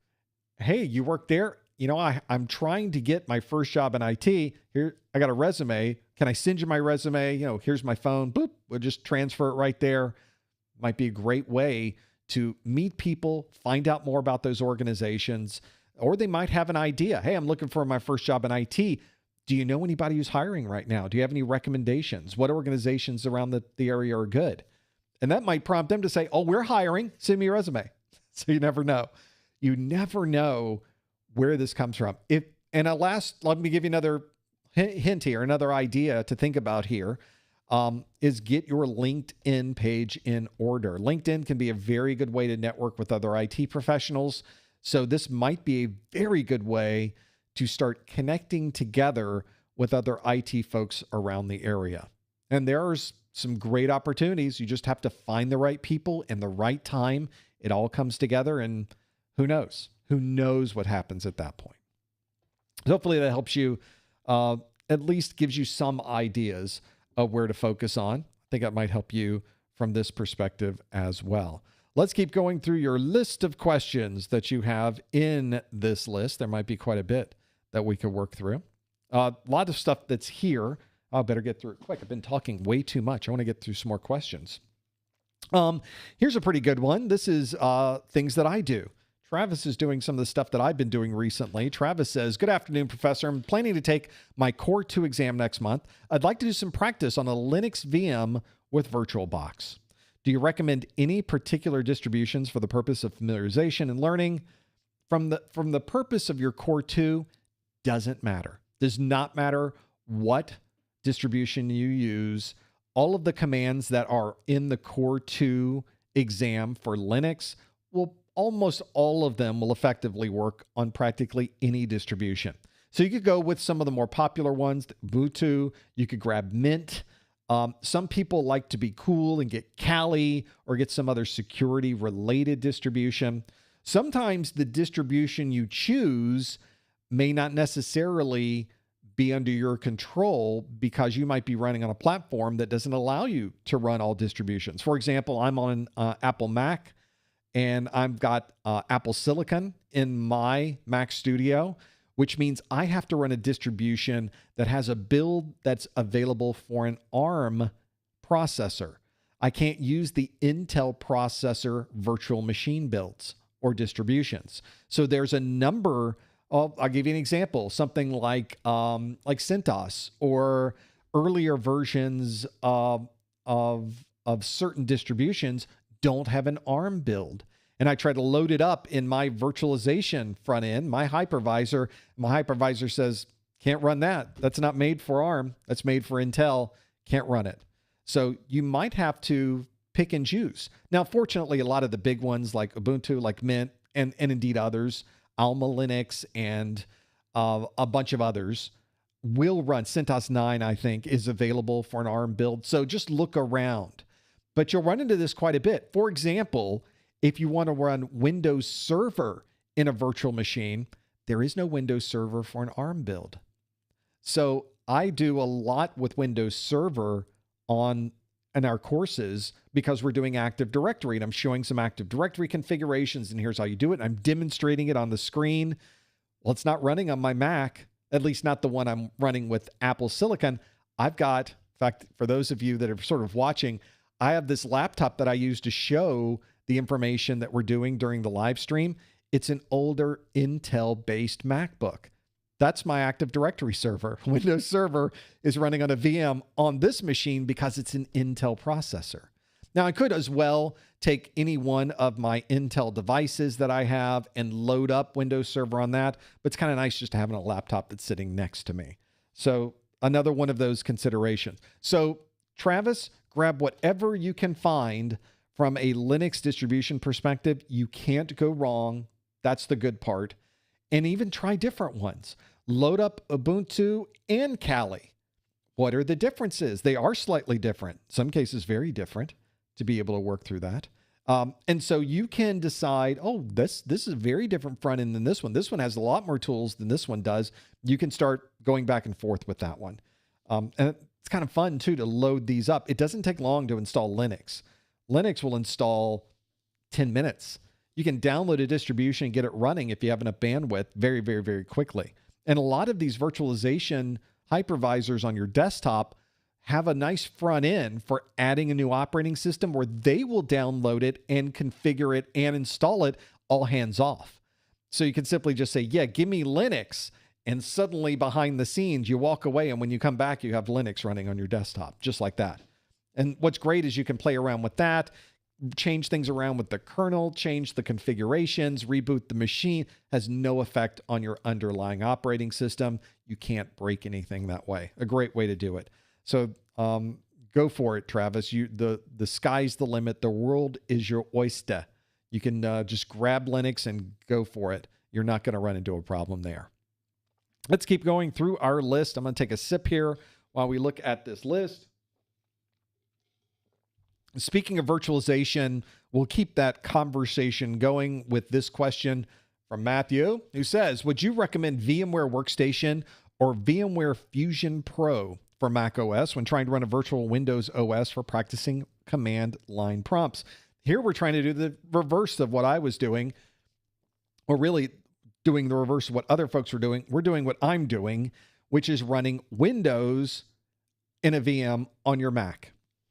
Now, fortunately, I told you Windows Server does not have an ARM version. Fortunately, there is an ARM version for Windows 11, although it is not updated in the hypervisor I'm using to the latest rev. It's good enough for what we are doing. You had mentioned VMware Fusion. I run that on this system. In fact, let me bring up, we don't need to see the Alma, because I'm running some Linux before. But I run a number of different VMs on my Windows machine. I use Parallels. So I have run both, though, on my laptop that I have here. This one. The laptop that I have here, what do I have here? I do have VMware Fusion that I run as the default. That is the one that I have my Windows Server set up on. You can't see it from your screen, but that's where it is. The Windows Server is running on this machine. I've got icons on the screen, and I run Windows, the VMware Fusion on this Mac for Mac OS. But what I have found is that on on at least Mac OS, when you're running these VMs, Parallels Desktop is what I'm using on this one.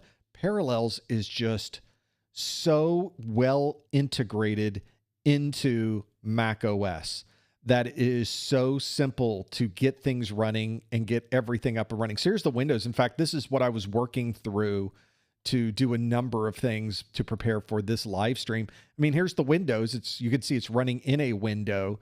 When I'm showing things on my live stream or on the training videos, I'll often just make it full screen. Boom, there's Windows. It's on a Mac, but it's full-blown Windows. Does everything Windows does. You wouldn't know any other way that Windows was here, that it was configured this way. It's Windows 11. There's nothing unique, different, or because it actually is the Windows operating system. So pretty nice to work that way. And when you're done with that, you get out of this and then go back to our windowed view. Because if you did want to set this up as a separate window, we could certainly grab it and change how it fits on the screen. It will resize itself as we go through this and have a look at it. So you can build up multiple windows and run them all at the same time, run Windows in one window, run Linux in another window, and Mac OS as your desktop. And now you're doing everything in one place all at the same time. This works the same way in Fusion. It works the same way with VirtualBox.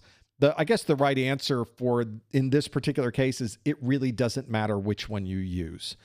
Pick whichever one you like. VMware they've changed their licensing recently. So VMware Fusion is free. Or at least it was last time I checked. So that's great. That's a huge deal because it's a really nice piece of software.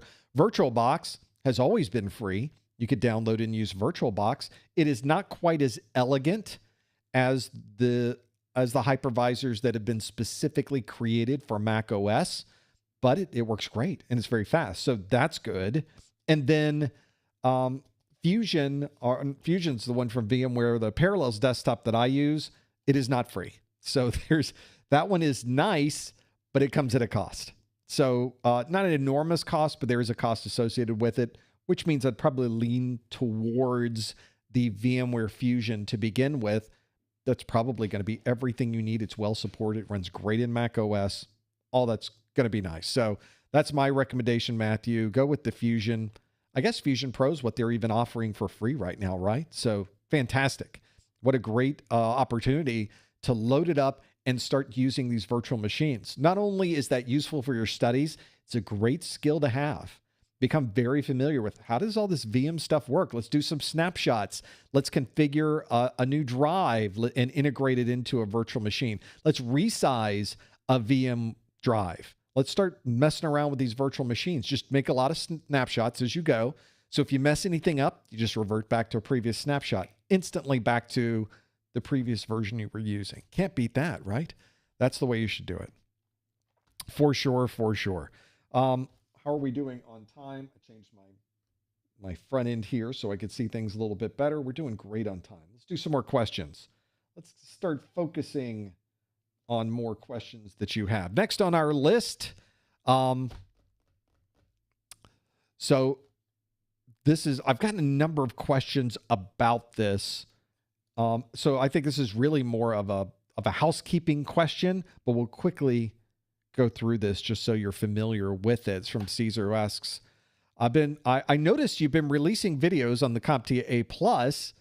That's true. We have been releasing 1201 and 1202 videos. The 1201 videos are done. We're currently on 1202 and finishing those up. Caesar asks, now are those playlists any different than the ones you've already released? Yes, they are. I'm studying for the 1101 and 1102 using the older videos. Am I using the wrong content? You are not. You are using exactly the right content. Let's look at the difference. You've already heard me talk about the difference so far, but I'm going to bring up, let's go to professormesser.com/YouTube. This is my primary YouTube channel. And you can see there's a study group here. That's our study group right now. Hey, we're live. Who knew? On here, we can see exactly what's going on. You can see there is a number of videos at the very top. And then I have the current CompTIA training courses. I have the 1201 and 1202, the 1101 and 1102, and then there's Network Plus and Security Plus down here. So you've got two sets of playlists on the screen. One set is for the 1200 series exams. One set is for the 1100 series exams. If you're planning to take the 1101 and 1102, you watch the 1101 and 1102 playlists.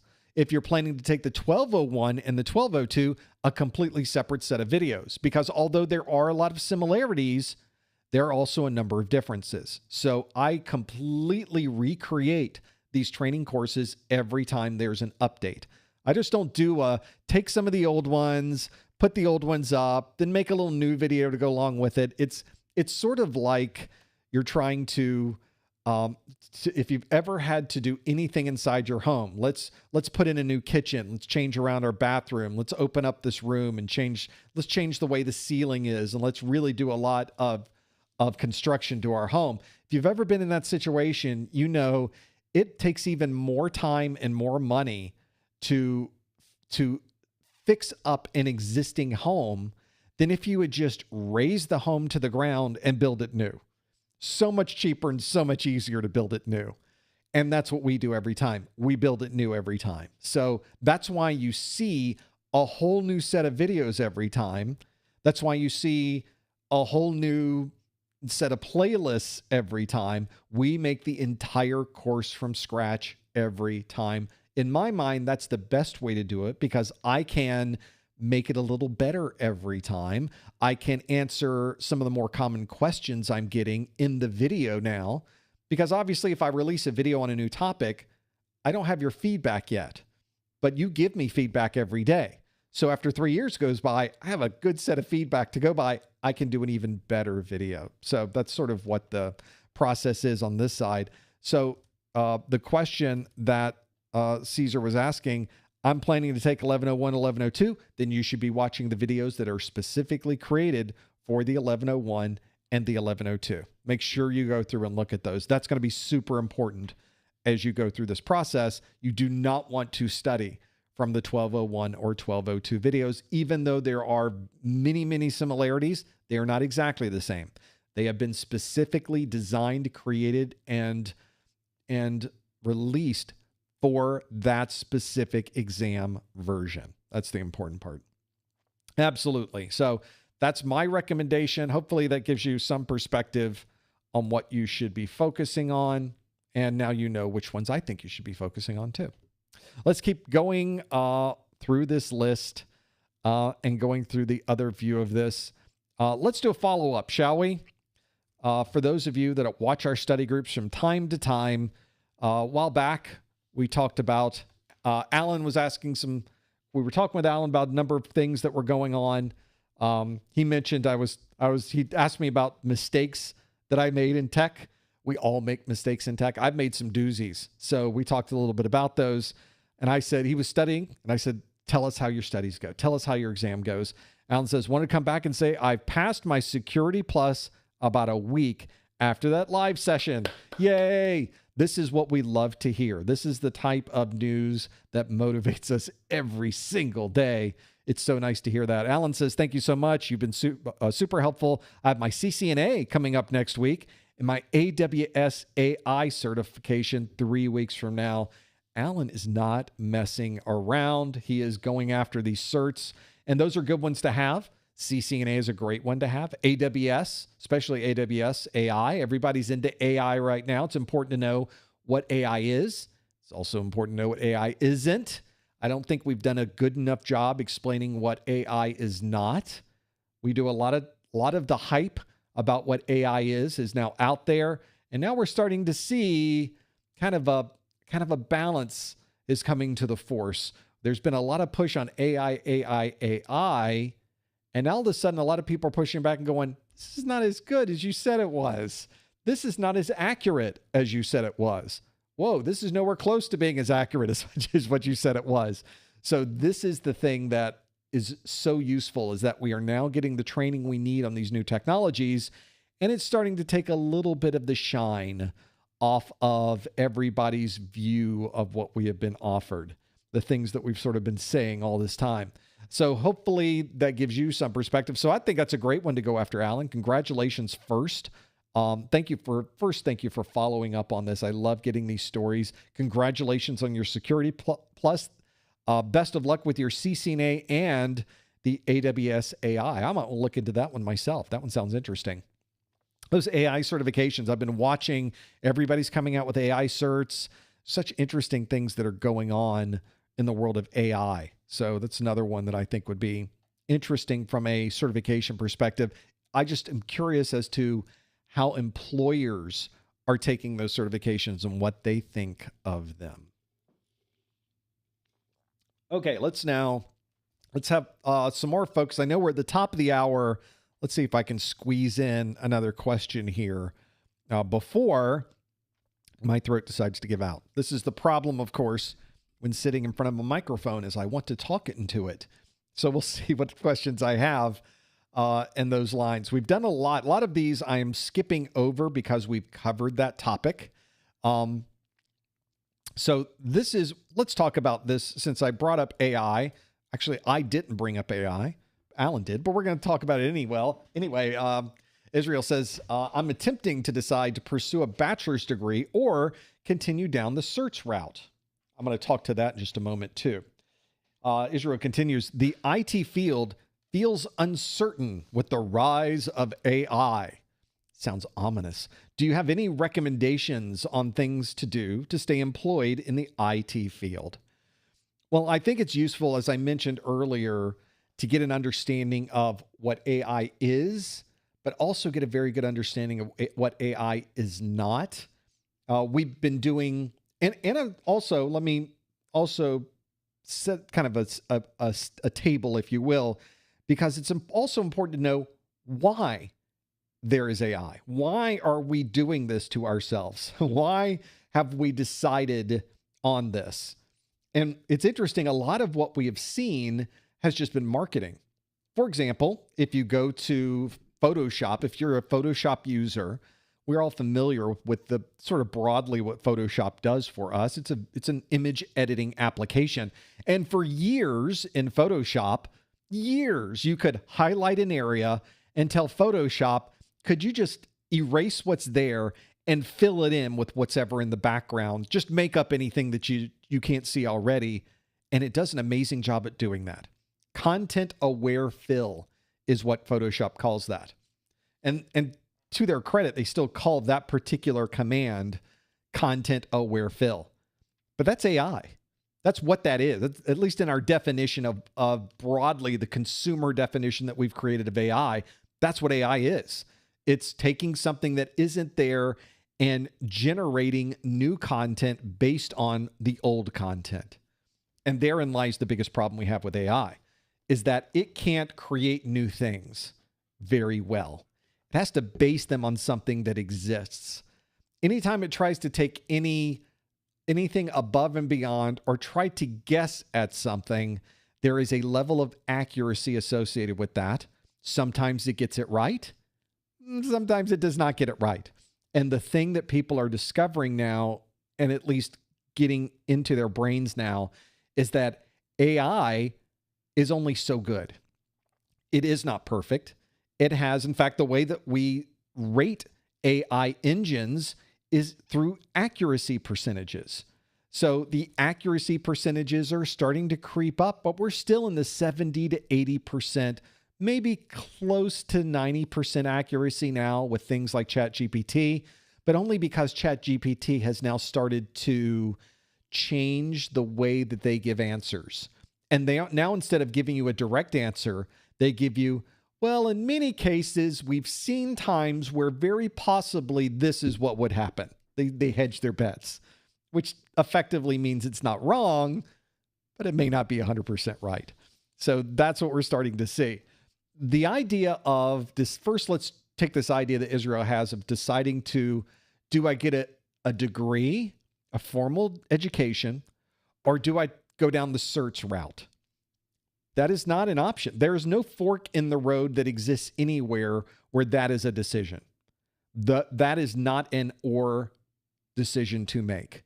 This is not, do I do one or do I do the other? That is an and decision. You need a formal education. All employers, at least still currently, want you to have a formal education. Formal education itself, we can have a long conversation about what that is necessarily. Is it a private school? Is it a public university? Is it a private university? What is it? And what are the advantages and disadvantages? That's a moving target in and of itself. But currently, most employers, the vast majority of employers, would like you to have a formal degree. There you go. So let's just start there. You need a formal degree. It's not something, I'm not going to get a formal degree, I'm going to go get some certs. Nope. It's not an or, it's an and. So you go get your formal degree. While you are getting the formal degree, also, and get some IT certifications. You need both of them. Employers want you to have both of them. And in reality, what you will find is that many organizations that provide formal degrees do not have much strength in providing IT level knowledge. To many of these colleges and universities, they have felt that IT is something you are trained on and not something that you are taught. They bring that elitist, no, we are here to instruct you in broader ideas of the world, not this reboot the computer question. You can simply go to a training class and learn that. Why would we teach it to you? What good is that?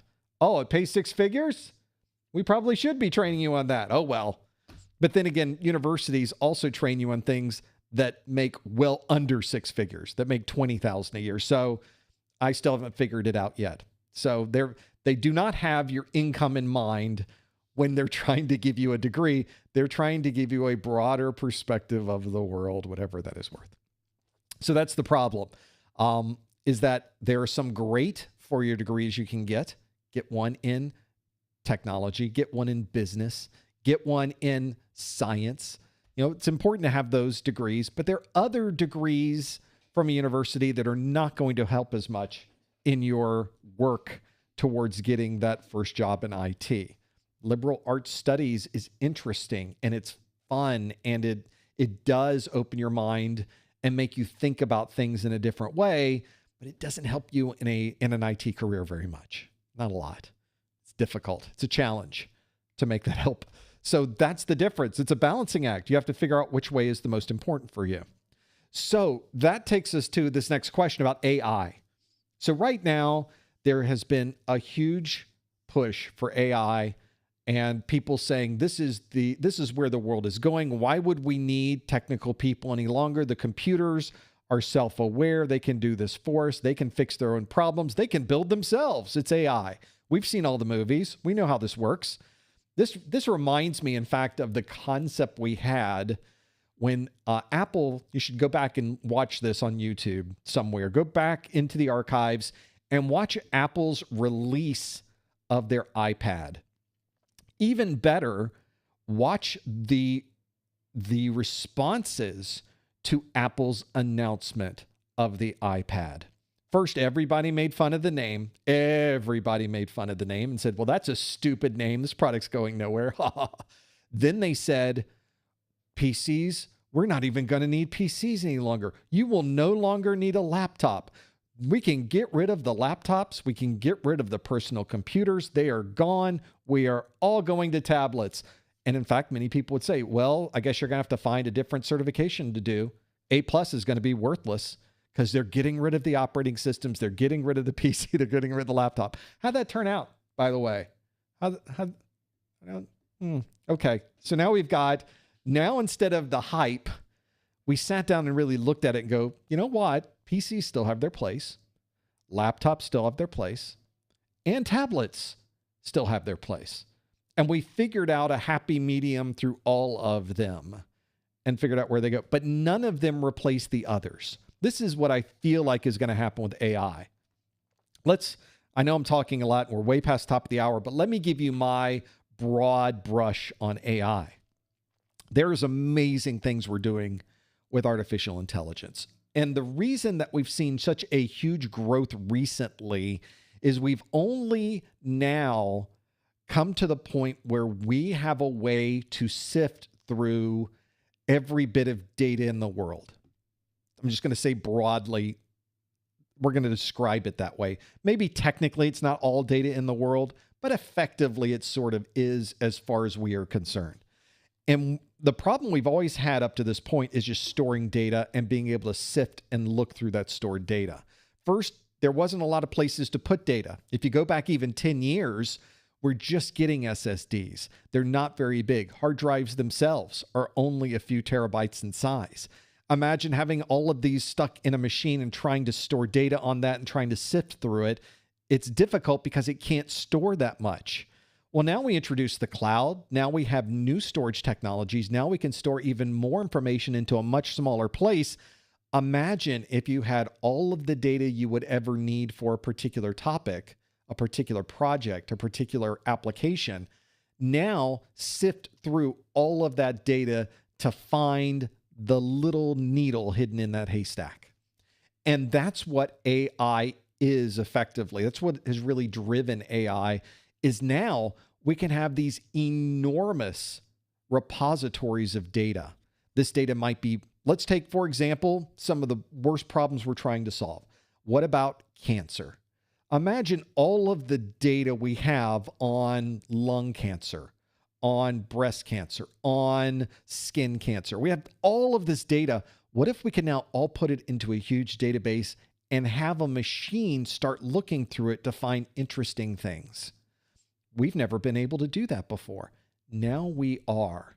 So the real key is, how do we store all of this data? How do we access all of this data? How do we build algorithms that's smart enough to look for interesting things? What is an interesting thing? How do we have this smart application, this smart algorithm find these things? That's AI.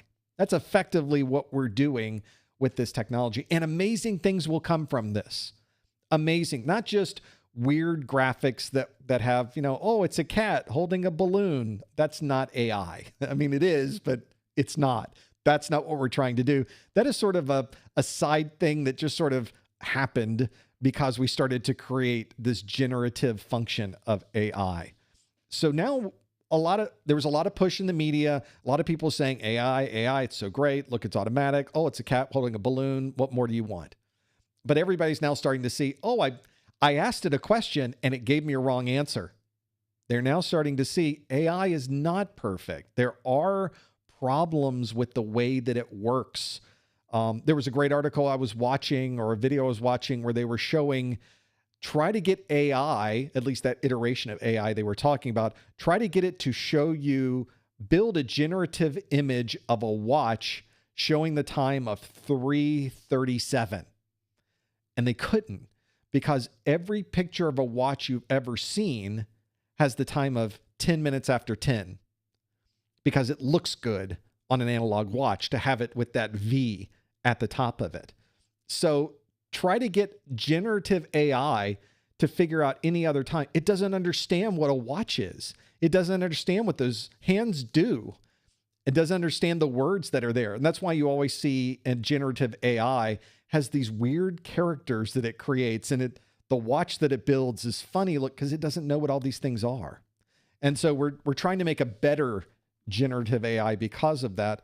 But what we are saying with AI and what the future of AI is doesn't necessarily match up with the media's representation of AI. This just goes back to my ongoing and standing rule, my standing theorem that states that anytime media talks about technology, it gets it wrong. I have practically a 100% success rating with that particular theorem. We have proven it correct almost 100% of the time, because they're journalists. They're not trained in the world of technology. They're being told things by someone else that may or may not necessarily be right. It's sort of like having the way that you tell somebody a secret and they tell someone else a secret. And by the time it gets all the way down the line, it's a completely different secret that has happened there. That's sort of the problem we have with trying to get these very technical ideas into a form that we could explain to the rest of the world in a way that makes sense for them. And most of the time we get it just completely wrong. Very few times do we ever get it right. It's difficult. It's a difficult thing to do. And it's not their fault. It's just because these highly technical topics don't sift down into an easily digestible form for someone who's not in the world of technology. It's difficult to do. Very, very, very, very rarely do they ever get it right. So the question that Israel says, are there recommendations? How do you stay employed in IT if AI is everywhere? Right now, we are not seeing massive layoffs due to AI ever. It just has not happened yet. There are some that have occurred in certain environments where people have decided and realized, oh, we could automate things.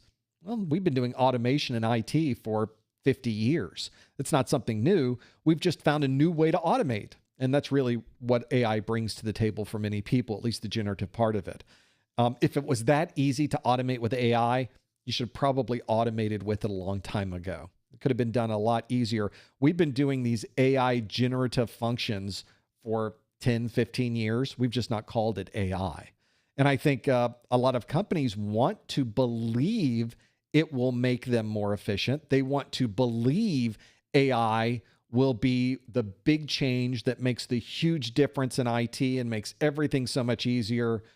Well, all we have to do is look back at DevOps, and we know that's not necessarily true, is it? That didn't work out the way we were expecting at all. Same thing with AI. My recommendation to you, Israel, don't even worry about it right now. That's nothing. That's not even on the slate of what we need to worry about. If anything, it might be useful to get a certification that at least has some aspect of AI associated with it. So that's what I would recommend. Make sure you go down that line. Why do I have so many of me on the screen when I'm doing this? It's just plenty that we're going. So that's why I would focus on. That's what I would step through and think about from an AI perspective. Are there things in my world that could help if I could take tons of data and sift through it? I'm a cybersecurity person.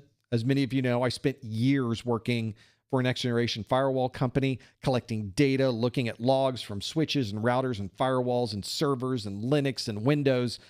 And we would always talk about consolidating all of those log files into a single database. And very often you have to make decisions about that. You have to make decisions about, do we take everything and put it in the database? Do we just take the alerts? Do we take the informational data? Because the more you're storing, the bigger the data. And we had a constraint over how much data we could store.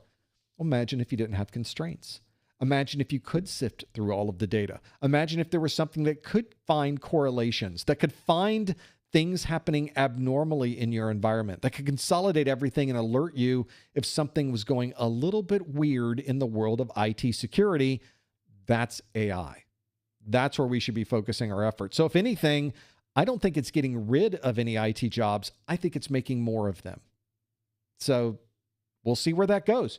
Maybe I'm wrong, but we'll see where this technology actually leads us. It's incredibly interesting. It's fascinating to watch what's going on with it. I can't wait for the next generation of things to see what we're able to do with this amazing set of technologies. In this list, I know we are 18 minutes past the top of the hour. I'm very aware. So I want to maybe fit one more in to be able to have this in this list. This would be good. Some folks, lastly, I will sort of break down for you I get a number of questions each week that talk about, hey, you're not covering this topic. Ooh, you're not covering that topic. Why didn't I find this topic in your videos? And I will recommend, and I'll mention again, because it is so important. The way that you know what you should be studying for this exam is you have the official objectives.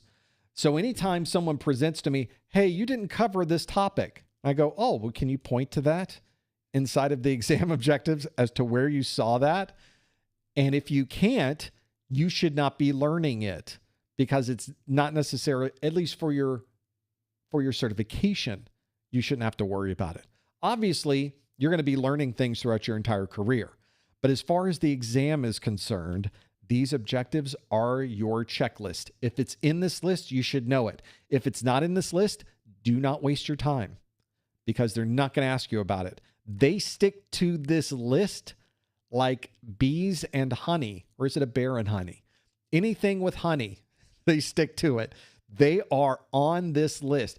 And anytime you see something in your exam that you notice was not in your objectives, it's probably a sample question they're throwing in to see what type of responses they get from people that aren't studying that particular topic, which happens all the time.